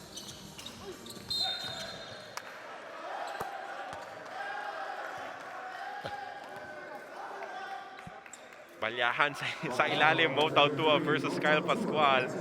Not a problem though for Tautua. His 3rd personal foul, yes, but only the 2nd team foul of SMB here in the 3rd quarter with only 2 minutes remaining. Well, you should know that's just how Kyle plays. Halalon kicks it out to Ahan Misi for 3. Another good look, could not sink it, but they pick up the offensive rebound. Halalon uses the Abueva screen. Gio, mid-range jumper, no good. Back tap, another good one. Halalon, one-hander, wala pa rin. Those are 3 offensive rebounds. And just unfortunate that they could not make the shot. No Ian, no Polly, no Mark Barroca. As this unit is struggling to put points on the board. Mo Tautua takes the lead for SMB. Good post move by Mo Tautua. Trying to take advantage also of Kyle. Calvin fakes the 3, dribbles in closer, sets up Pascual. Back to Kyle, mid-range jumper, too strong. Rebound Perez, and he will go on the attack here. Forward pass to Arwin Santos. Extra pass, Pesumal for 3, no good. Rebound Calvin. On tinamaan itong si Arwin Santos, but play will continue. Jeric Ahan Misi left open for 3. Good counter for Magnolia as they retake the lead. See, that's what happens, and Miguel takes the lead, and all of a sudden, Magnolia finds a way to score, and they're back into the lead. On tinamaan si Arwin Santos, but you can see him exchanging a low 5 with Calvin Abueva. No harm done. No, just play hard. we know that these two have had their moments in the past. Boom! Oh. Sa pool.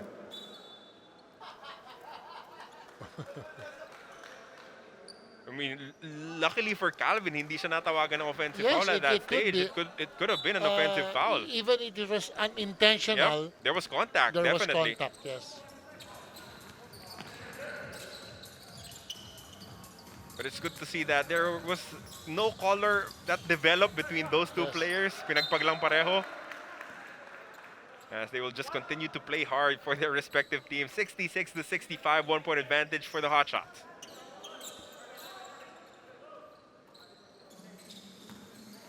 Perez now using the screen from Tautua, blocked by Rivas. Great defense coming from Rafi.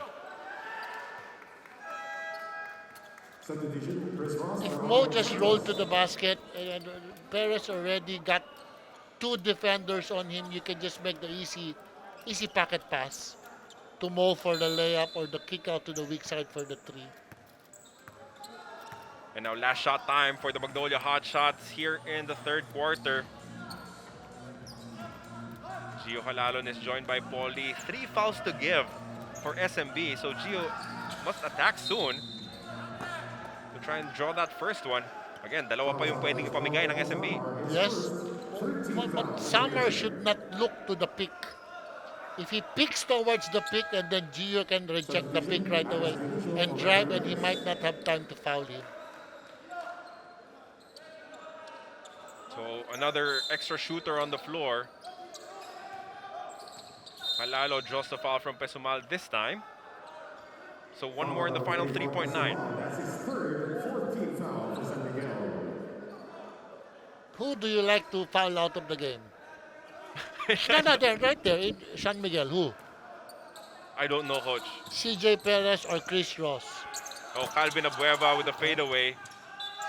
He wanted to take an early shot kasi ayaw niya nang mag-foul eh. Yes. Nagsawa na si Calvin sa kakafoul ng SMB. Wanted to take the shot as we should be having an intense ending into this matchup. High level already between two teams that will be highly favored to qualify at least for the semifinals. That's how good they've been playing here in the Honda PBA Philippine Cup. Moto Tua asking for an explanation, but Magnolia will hang on to a 1-point lead, 66-65, heading into the fourth and final quarter of action.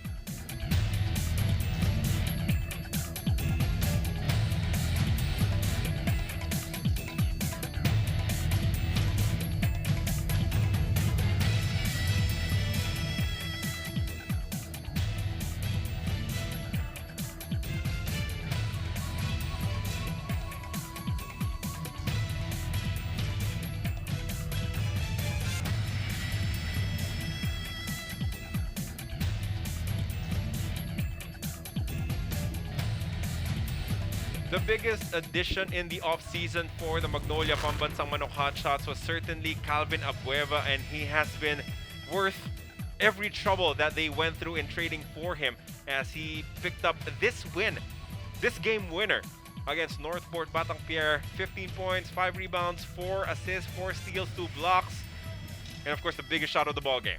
Yes, I mean, he does an all-around game for whoever team he plays for. He played for Alaska, he played for Phoenix, he played for Magnolia. He still gives the same amount of effort and points for any team he plays for. Shade under double-double for Calvin Abueva, Rookie of the Year, Best Player of the Conference. Of course, also a multiple-time member of Gilas Filipinas men, winning that silver medal in 2015 in Changsha, China. 26-19, a big advantage in the third quarter for SMB, but Rafi Rivas opens the scoring in the fourth quarter, courtesy of that putback. Good patience by Magnolia to probe the zone, got the ball to Ian Sangalang at the top of the key. He went one-on-one. 2 guys help. Offensive rebound by Ribis. Paul Zamar comes up dry on the three-point attempt. 3-point advantage for Magnolia. As we thank you so much for joining us on PBA Rush. Carlo Pamintuan with Coach Jong, with Chico on the call. Paul Lee, 3-point shot, rattles out. Rebound for Zamar. The unit for Coach Leo Austria involves Von Pesumal, Marcio Lassiter, Zamar, Tautua, and Chris Ross, as Von Pesumal converts with that baseline jumper. Yes, defense, you know, one mistake that you make, Magnolia and San Miguel really make you pay.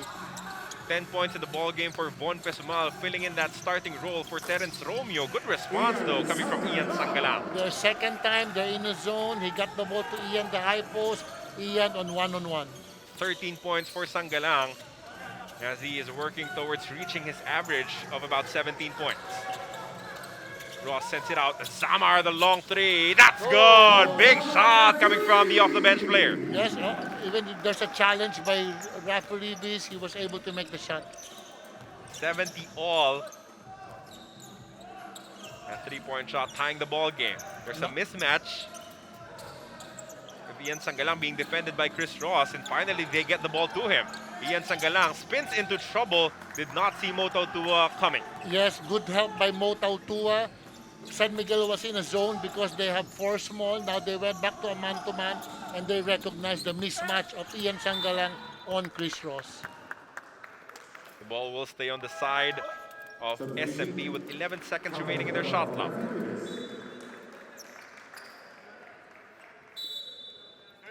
No, this one more time. Just freezing the defender, keeping his pivot foot and sinking the baseline J was Von Pesumal. Tautua challenging the defense of Sangalang, who is called for the foul. Foul number 10, Ian Sangalang. His second foul. Second personal foul for Ian Sangalang. First team foul for Magnolia in the fourth quarter. 2 free throws for Mo Tautua.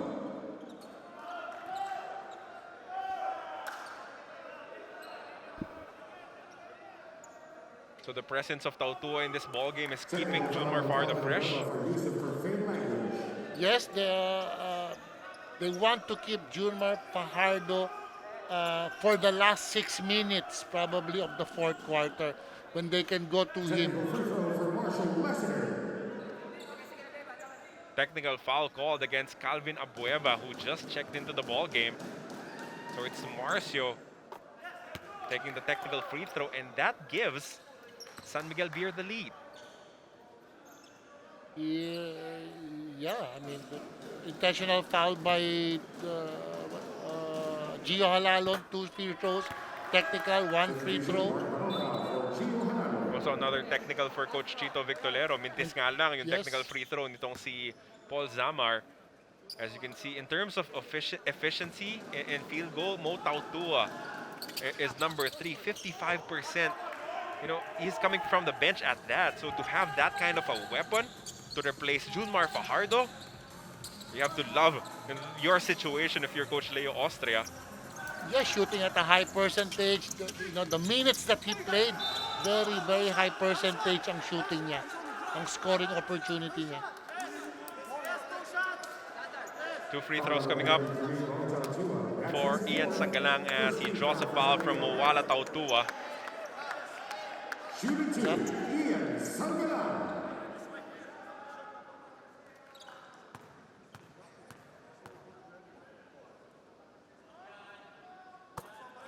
Ian, no, even with Paulie, even with Calvin Abueva, he has been the engine that has powered the Magnolia Hotshots throughout this conference.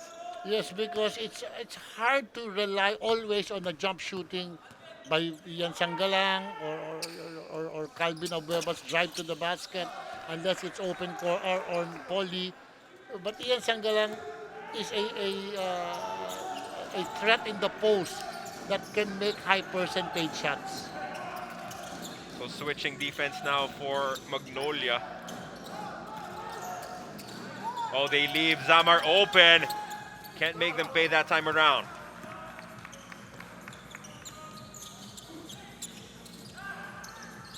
Mark Barroca attacks, kicks it out to Paul Lee. Extra pass, Ahan Misi for 3. That's good. I mean, Paul Lee knows that Ian Misi is a great three-point shooter and they need him to get rhythm, so he made the extra pass, just like Calvin did earlier in the first half. Beautiful basketball, outstanding passing coming from the Magnolia Hotshots as they retake the lead 75-72. Tautua banging against Sangalang.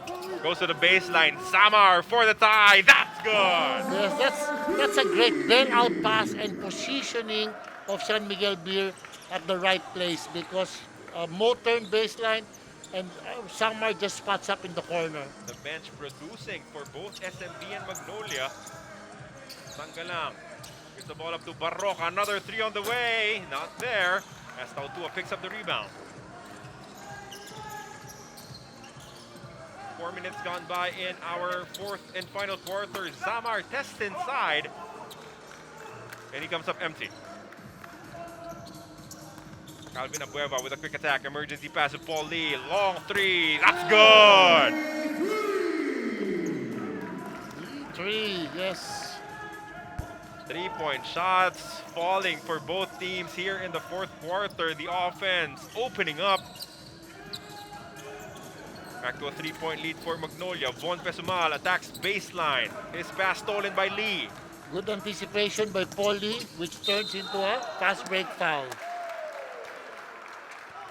Derek Ahanmisi whistled. Sorry, draws the foul from Chris Ross, leading to 2 free throws. Ahanmisi with 9 points in the ball game. He will get the chance to hit double digits, but first, take another look at this. Paul Zamar with that confident stroke. Good emergency find coming from Mowala Tautua, but a big response. Paul Lee hitting his own 3-point shot from the other side. As we will have a timeout brought to you by Honda, the official motorcycle of the PBA. Magnolia up 78-75.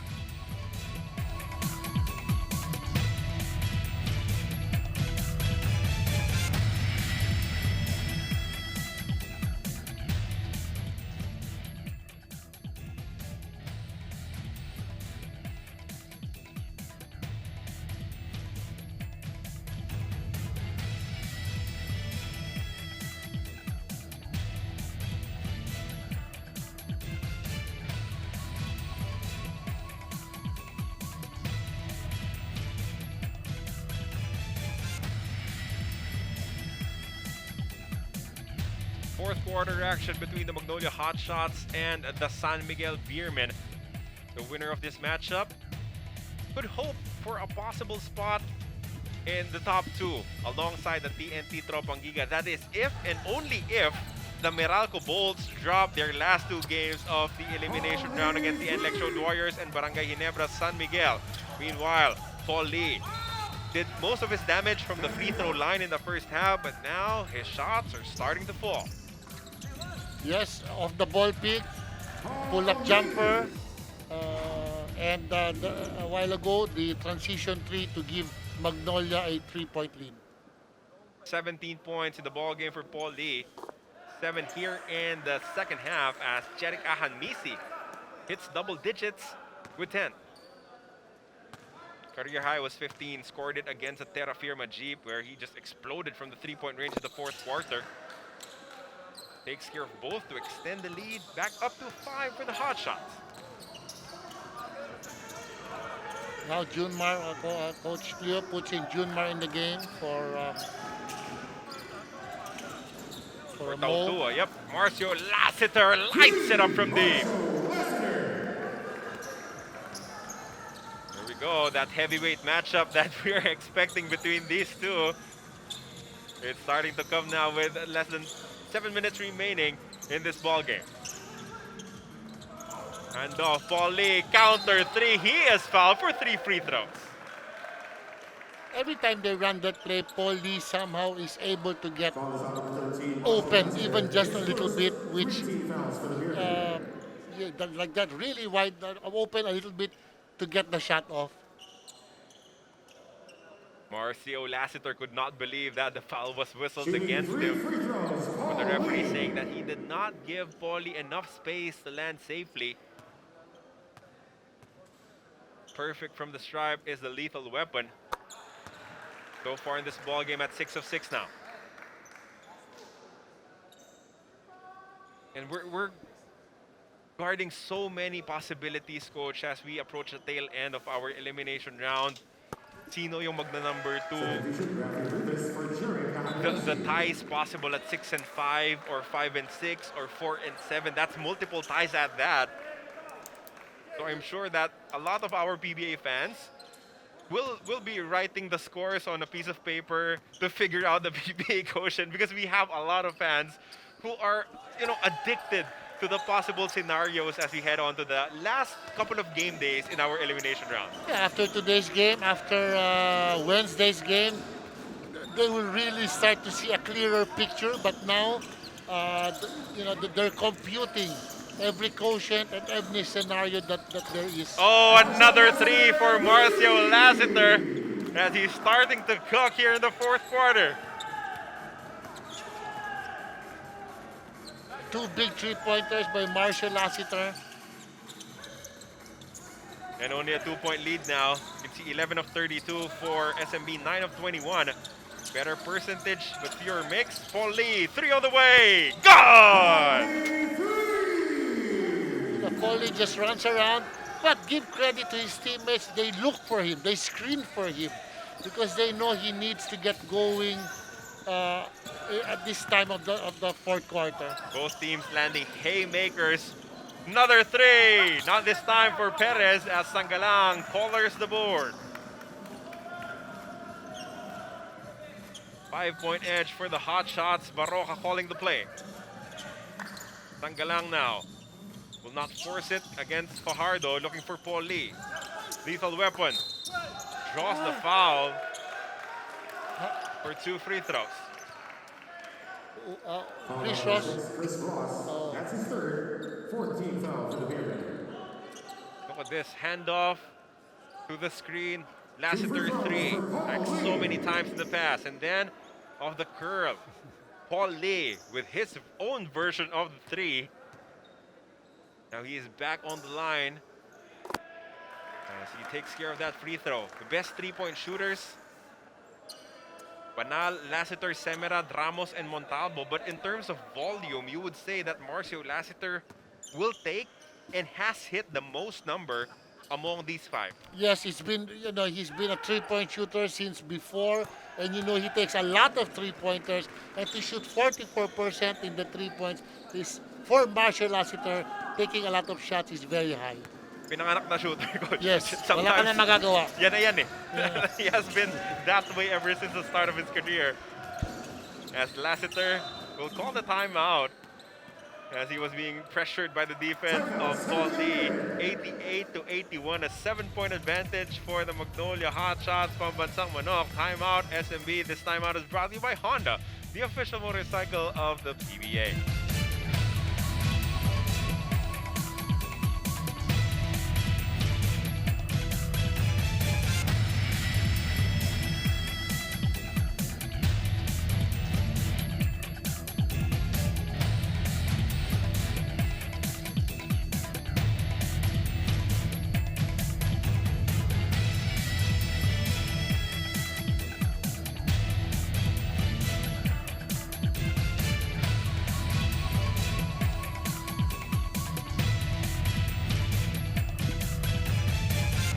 Down to our final few minutes of our second game for today's triple header. Our first game result, Northport Batang Pier defeating the Rain or Shine Elasto Painters in overtime. And then our next contest will be between the Terra Firma Jeep and the Alaska Aces. Terra Firma needs to win to stay alive, at least in their hopes of making it somehow into the playoffs. Marcio Lassiter, born to score 13 points, 2 3-point field goals, both here in the fourth quarter. 13 points, 2 for 5 3-point shooting for Marshall Lassiter. It comes at the right time in the fourth quarter. As we pick things up with the San Miguel Beermen having possession, Lassiter against Lee. This has been a hot matchup here in the fourth quarter. Chris Ross against the Beast. Ross attacks. He misses. Calvin picks up the rebound and sends it forward to the lethal weapon. Paul Lee up top. Ian Sangalang was denied initially, but Paul Lee gets the offensive rebound and the N1 opportunity. Fouls on number 15, Junior Farno. That's his second 5 team fouls for San Miguel. Sangalang blocked from behind, but Paul Lee stayed in the pocket, stayed in the play, as he is now on the line for the bonus. Now the lead is to 9 with 5 minutes ago. Still early in the game. San Miguel can still catch up, but they have to play better offense. They haven't been scoring consistently. Another opportunity here for Magnolia as the Beast gets the offensive rebound. Calvin with 3 to shoot. The pull-up jumper rattles out. Fajardo with the board. Pero ginugulo nitong si Rafi Rivas as they take the rebound away from him. 9-point advantage, 90-81. Barroca against Perez. Uses the screen from Sangalang. They go up top. Rafi Rivas had the ball stolen. Good pass. What a pass coming from Chris Ross to CJ Perez. It was a great pass by Chris Ross finding CJ Perez for the layup. So now it's 7 points. Still a long time. All they need to do is make stops. All Magnolia has to do is try to get the best shot possible. Ross threading the needle. As that is a foul. Looks like this might be against CJ Perez. And San Miguel Beer. Fouls on number 6, Chris Ross. Oh, Chris Ross called for this personal. And San Miguel is in the penalty. So that would mean 2 free throws for Mark Barroca. If Paul Lee is the top free throw shooter of Magnolia, Mark Barroca is not that far away.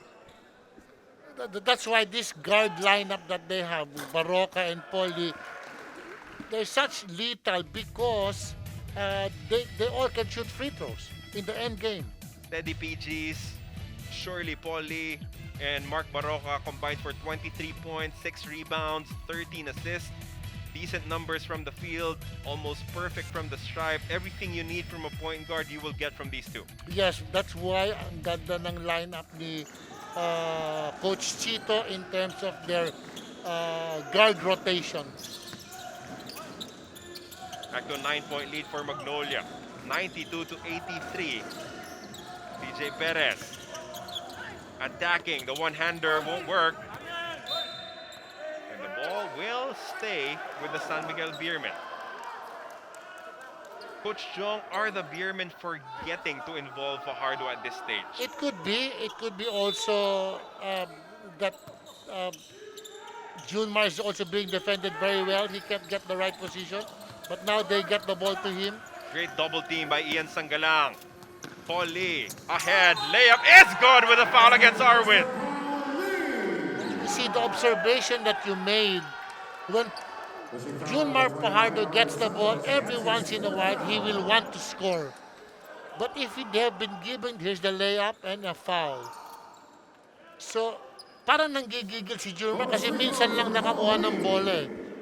So they should give the ball to him more. Anyway, they'll end up with a jump shot if they double team Junmar. So how about Paul Lee? 29 points in the ball game, 10 of 11 from the free throw line. Make that 30 points, 20 of those here in the second half, Coach John. Yes, foul, 3-point shot. They had a hard time defending him, and they only run one play for Paul Lee. They pass the ball to the high post by Baroka. Baroka screens for Paul Lee in the corner, and then see what happens from there. 95 to 83, a dozen-point lead for Magnolia against the Beer.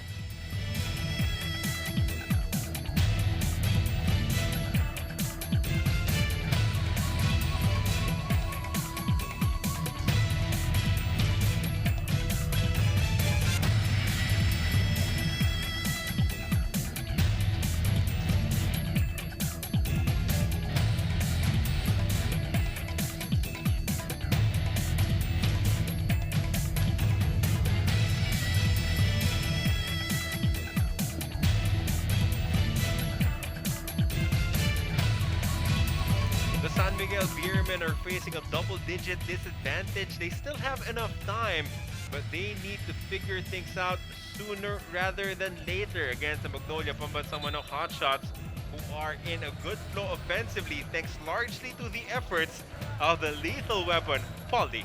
Yes, 30 points, Paul Lee, for the game, 11 for 12 free throws, 3 for 6, the 3 points, and 5 assists. Great all-around game by Paul Lee.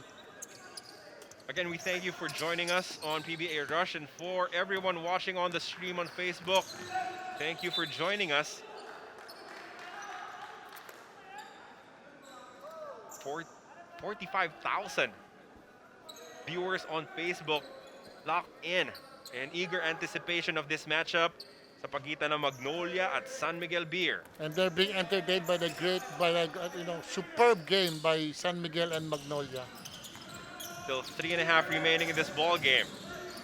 DJ Perez runs the horns. Mark Baroka in front of him. Pick provided by the Kraken. Foul by Baroka, and that will send Perez to the free throw line for 2.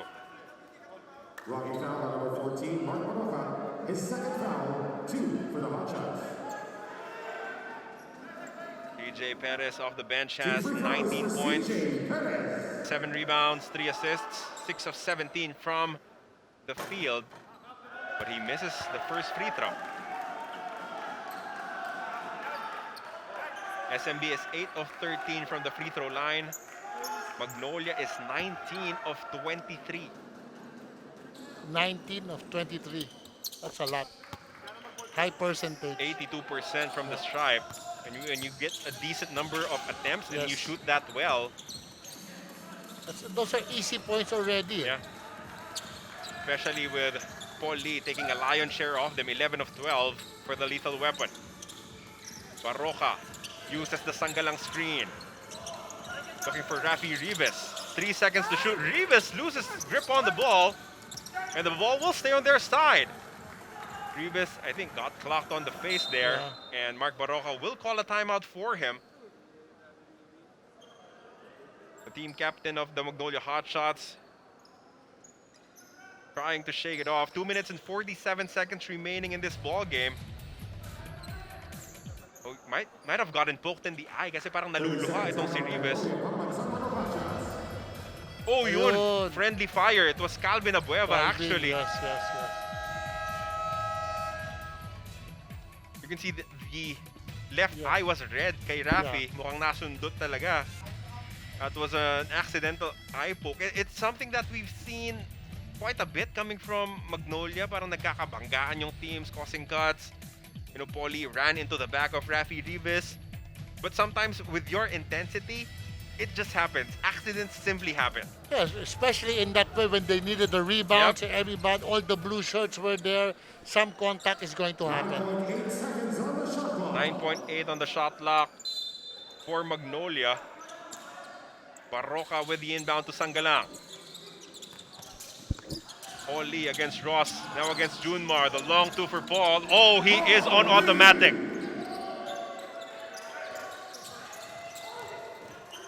When he feels it, when Paul Lee is in the zone, he is a sight to Yes. behold. He can step back for the three, dribble, pirouette, spin, layup, get fouled. So the best thing to do in that case is just not make him get the ball. Or on the other end of the floor, make him defend so he loses some energy Yep. in offense. So you make him defend. But I don't think they are consistently making him defend. Like for example, there you're making Barroca defend, but Paul Lee needs to defend. Poor entry pass coming from Tautua. Easily picked up by Kyle Pascual. Paul Lee has the ball again, gives it up to Barroca. 13-point advantage for the Magnolia Hotshots, 97-84 as we approach the final 2 minutes of this ball game. Barroca for three, no good. Offensive rebound for Abueva, and he will send it out to Lee. It's like San Miguel has no more second effort. It's like almost they gave up the game to Magnolia at this point. I don't see the effort. Chris Ross committing another foul, his fifth. And it was ill-timed because Magnolia was about to run out of their shot clock. Instead, he sends Ian Sangalang to the free throw line for two. Sangalang has 15 points. Subdivisions, Paul Zamar for Chris Ross, Juan Pesumal for Marshall Lassiter. So Pesumal and Zamar entering the ball game for Ross and Lassiter. Does They this, Austria might be deciding that, you know, this is not the ball game to try and chase. yeah, I was going to say, is this like a rest time for they field for San Miguel, and just look to the next game? They still have one more game left to play as Arvin Santos comes up short. One more game for the San Miguel Beermen, and it will be against the Alaska Aces. Anyway, at this point, they're into the next. They're into the playoffs Safely, anyway, yep. safely. So maybe they're looking to the next game. If they win it, then they're in a better placing in terms of who they will play for the two out of three playoff game. Quarterfinals, correct. Yes. Meanwhile, on the other side, for the Magnolia Hotshots, if they take care of business in the final minute and 36, we'll be cheering for NLEX and Barangay Ginebra to beat the Meralco Bulls because that's the only way for them to get the number 2 spot. They're done with their elimination round. As you can see, only 5 points in the ball game for Calvin Abueva, but his imprint certainly is all over this result for Magnolia. Yes, 10 rebounds, defense, hustle. Of course, the more he get, the more he gets in foul trouble, the less he plays. So that's the only thing that he'll have to correct. Magnolia did not need a lot coming from Calvin Abueva because what Paulie provided was so much more than his average here in the conference. All Calvin Abeba needed to do was be a presence na dedepensahan ako. Of course, grabbing those offensive rebounds, defending, as you said, the intangibles for Calvin Abueva. Fouls on number 6, G. Harama. That's his second first team foul for Magnolia in under the last 2 minutes. Subdivision. As Abueva will be subbed out of this contest alongside Ian Sangalang. For Ian Sangalang. Our De Leon, the rookie, seeing action. Look at this move. Baseline drive, reverse layup for Calvin. Bench now starting to come in.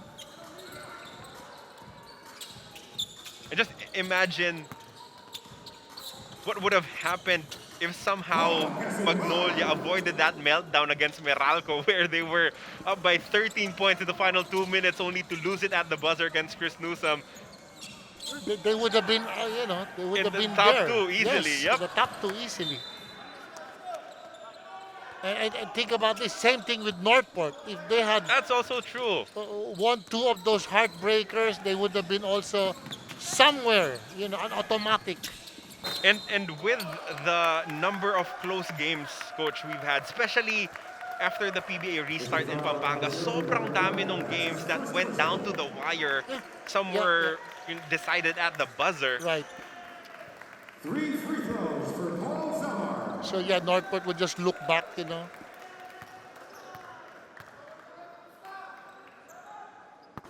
they're what now? They are 5-5. 5-5. Northport is 5-5.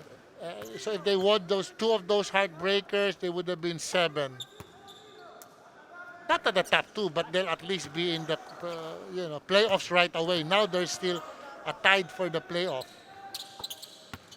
But the issue here is if San Miguel loses their last game against Alaska, tapos magkabanggaan with Rain or Shine at 6-5. If NLEX picks up a win, also at 6-5. If Northport ends up with a win, also at 6-5. Yes. So you have to do your computations also with a multiple team tie at 6-5.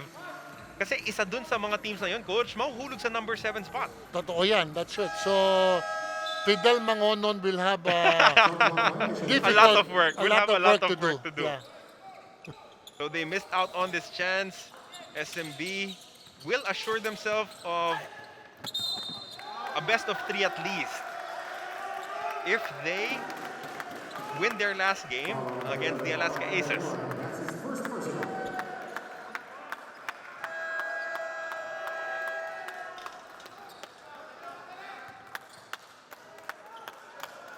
Timeout, San Miguel Beermen. Timeout requested by the San Miguel Beermen.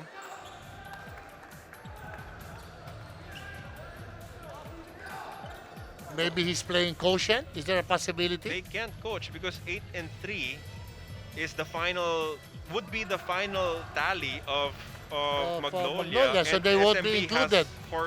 And SMB has 4 losses. Yeah, so so they won't be included, right? they just want a good ending perhaps Okay, to okay. this matchup. Need a shot. Yes. Okay. Maybe a confidence builder for Okay. some of the players on the floor right now. Yeah. Practice a play. Yeah, why You not? can do that.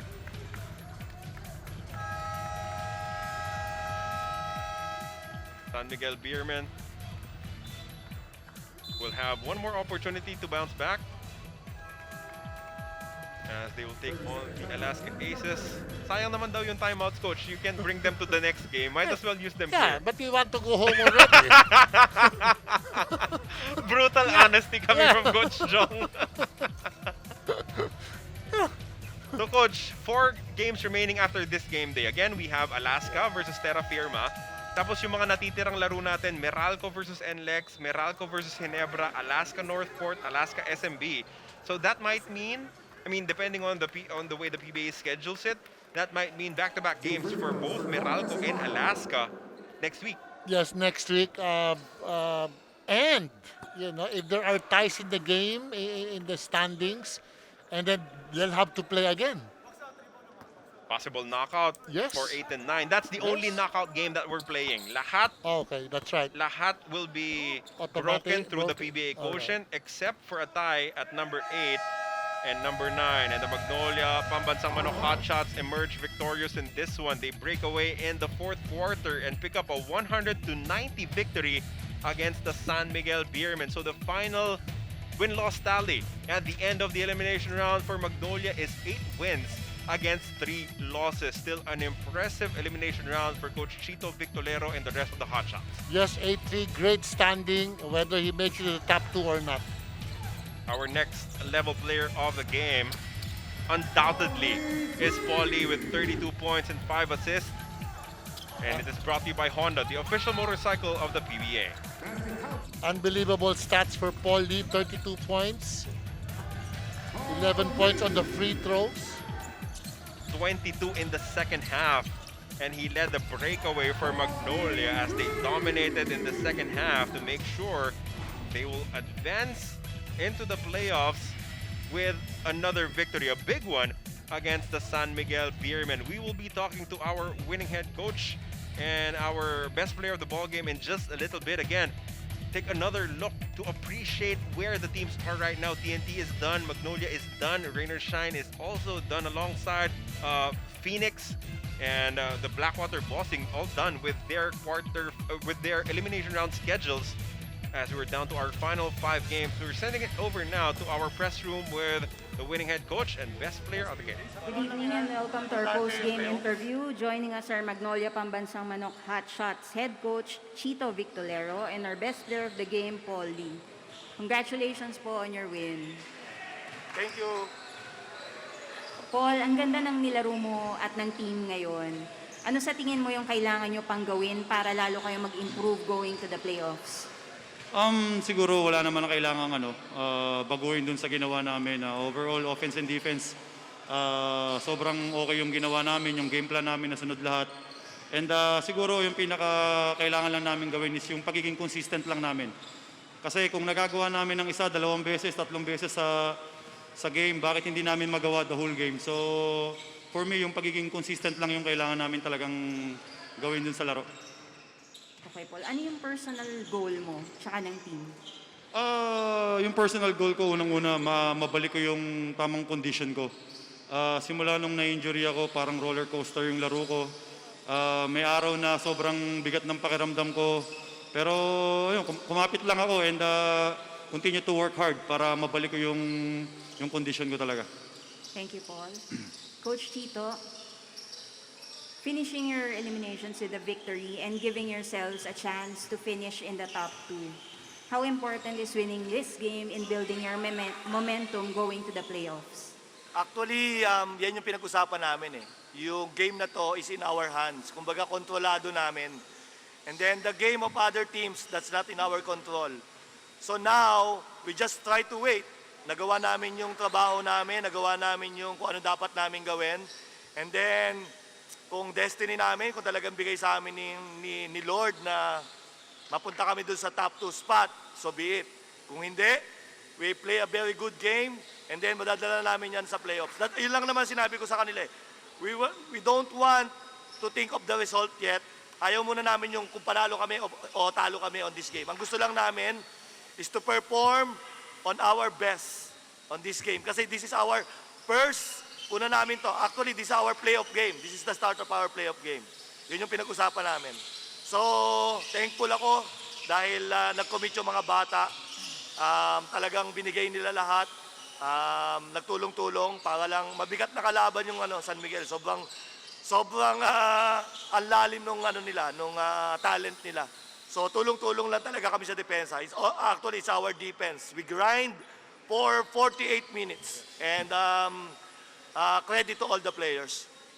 Coach, mga isang linggo po bago mag-start yung playoffs. So, paano nyo po mapapanatiling ready yung team? Actually, siguro, they need a break tomorrow and then we will prepare starting Tuesday. I think yung moral naman ng team medyo mataas. And actually, walang mahinang team ngayon eh.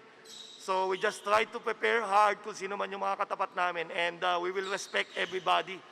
Every team, we will respect every team. Thank you po. And now we turn you over to our press friends. First up is Mr. Ray Hoble. Coach, congratulations, Coach. Thank you, Ray. Ano ko lang yung si Calvin Abueva, hindi siya masyadong nag-score ngayon, no? Konti lang, no? Pero can you talk about how he can dominate the game na kahit na hindi siya masyado may-score? Katulad nito, na-dominate niya yung San Miguel. Actually, we're not thinking of dito sa team namin, we're not thinking of the score or sino makaka-score or sino makaka-rebound. Ang talagang yung mga batan to, ang inaano namin, ang talagang binibigyan namin ng pansin is our chemistry. Actually, si Calvin, he plays a very good defense on Ross. He do the hustle points, the offensive rebounding, the extra possession, and then yung kanyang energy. So, the points na-contribute ni Paul ngayon, some other games, medyo si Paul medyo malas, but Calvin step up, Ian step up. Now, Calvin, hindi siya masyado contribute sa points, but on the other aspect of the stat, nandun siya. So, wala yan sa team namin eh. Ang tinitingnan namin ngayon is how we contribute on small things. Yung maliit na bagay lang, malaking bagay na yan. Yung binigay ni Jack Corpus na offensive rebound, yung binigay ni Aris Dionisio na tip-in. So, even Rapi Ravis, yung depensa niya kay Junmar and Kyle Pascual. I'd like to commend Kyle Pascual because, ilang beses ko na, ilang games na hindi ko nagagamit si Kyle, but on this game, he step up big. Thank you, Coach. Up next is Mr. Ruben Terrado. Coach, yun nga, 8-3 kayo. Pero kasi in the past few conferences, may mga times na, yun nga, nasa bottom half kayo. Pero ngayon, for sure, nasa taas kayo. How does it, anong pakiramdam and how this performance in the eliminations mean to you? Na at least yung strong start nyo, yun nga, itapos nyo naman ng maayos-ayos. Actually, Ben, last bubble, we're 7-4. 7-4 kami, but we're number 7. Di ba? Sobrang tight nung last bubble eh. Now, yung 4 wins, baka pwede pa eh. O yung 5 wins, pwede pa. So, yun yung pagkakaiba nung last bubble. Last bubble, I remember, we have a 6 straight wins, but number 7 kami. Di ba? Ngayon, 8-3 kami, so we learn a lot. And yun lang yung gusto ko na nangyari ngayon because it's an experience before na nagawa namin ng paraan this season na nag-start strong kami and then dito nagkaroon kami ng consistent na basketball although natatalo kami but we play consistent basketball.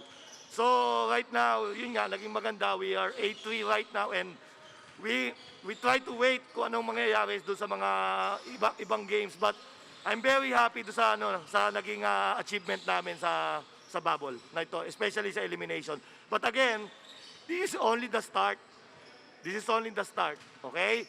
Mas marami pang kaming trabaho. Only 50% yung nakuha namin. The other 50% is in the playoffs. Thank you, Coach. Up next po is Justin Bacnis. Hi Coach, congrats po sa panalo. Coach, paano niyo po i-maximize itong free time ninyo heading into the playoffs? And meron po ba tayong konting update regarding Justin Melton? We have a break tomorrow, but we will start our preparation on Tuesday. And then I think we need to prepare mentally and physically. That's very important going into the playoff. And pinag-usapan na naman namin yan last night. This is the start of our playoff game against San Miguel. And regarding with Justin, si Justin kasi nagkaroon siya ng parang stone sa kidney. So but at least I think okay na si Justin ngayon. Nasa hotel lang siya, kailangan lang niya magpahinga na in a few days. But makakasama na namin siya siguro in next week.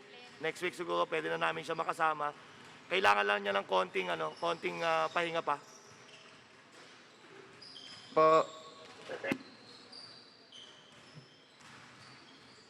And that ends our post-game interview. Thank you very much, Coach. Congratulations again. Thank you. And good luck. Let's now check out our game highlights brought to you by Honda, the official motorcycle of the PBA. Carlo Pamintuan and Coach John Wichico on the call for PBA Rush in the first quarter. Ian Sangalang, as usual, putting in the early work. Ian Saglan played very well in the first half, being very consistent as he always is. And Jackson Corpus getting an opportunity to go on the run there as Calvin Abueva connects with his only first half field goal with a 3-point shot.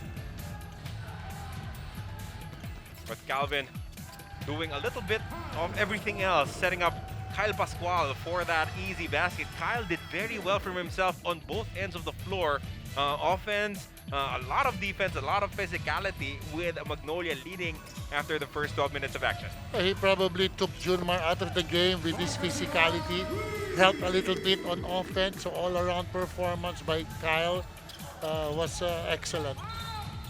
Paul Lee started to hum in the second quarter of action with San Miguel Beermen knocking at the door, inching closer with shots like this one coming from Arwin Santos. Yes, San Miguel kept themselves in the game, hitting big shots, making big plays. Magnolia, on the other hand, had answers always to the run of San Miguel. And most of the time, the answer was on the hands of Ian Sangalang as he provided his team with a steady stream of offense throughout the ball game. As you know, you can almost expect game in and game out at least 15 points from Ian Sangalang. Yes, that's why he is said to be the most consistent, because you know he will score 15, 18 points every game for you, just making post plays, hitting little jumpers, and it's the other guys that need to contribute consistently to the offense of Magnolia, just like Junicio. That is Jonicio, the sophomore, helping out on offense as well. Arwin Santos continued to hit big-time three-point shots as it was an ebb and flow, give and take affair in the third quarter. Only 1 point lead for Magnolia heading into the final period, but that is when Paul Lee just simply took over. With Marshall Lassiter converting on one end, the lethal weapon had to match him up on the other side. Yes, they were shooting. I mean, Magnolia had to rely on Paulie. San Miguel had to rely on different guys, but Paulie was the guy that made problems for San Miguel. DJ Perez tried to do everything he can, especially on the break, to keep his team in the ball game. But great defense being displayed here by Magnolia, with Paulie getting an N1 opportunity of a foul from Arwin Santos, and at that stage it was just too much to overcome, even for a team as strong as San Miguel Beer. Yes, Paulie was really great in the fourth quarter offensively. No one could stop him. First game result, Northport winning over Rainer Shine in overtime, and then we have Magnolia beating SMB. Our third game of the triple header, Terra Firma G versus the Alaska Aces, coming right up, and that'll be it for me and Coach John Chico. My name is Carlo Pamintuan. See you again next time on PBA Rush. Stick around for our third game, Terra Firma versus Alaska.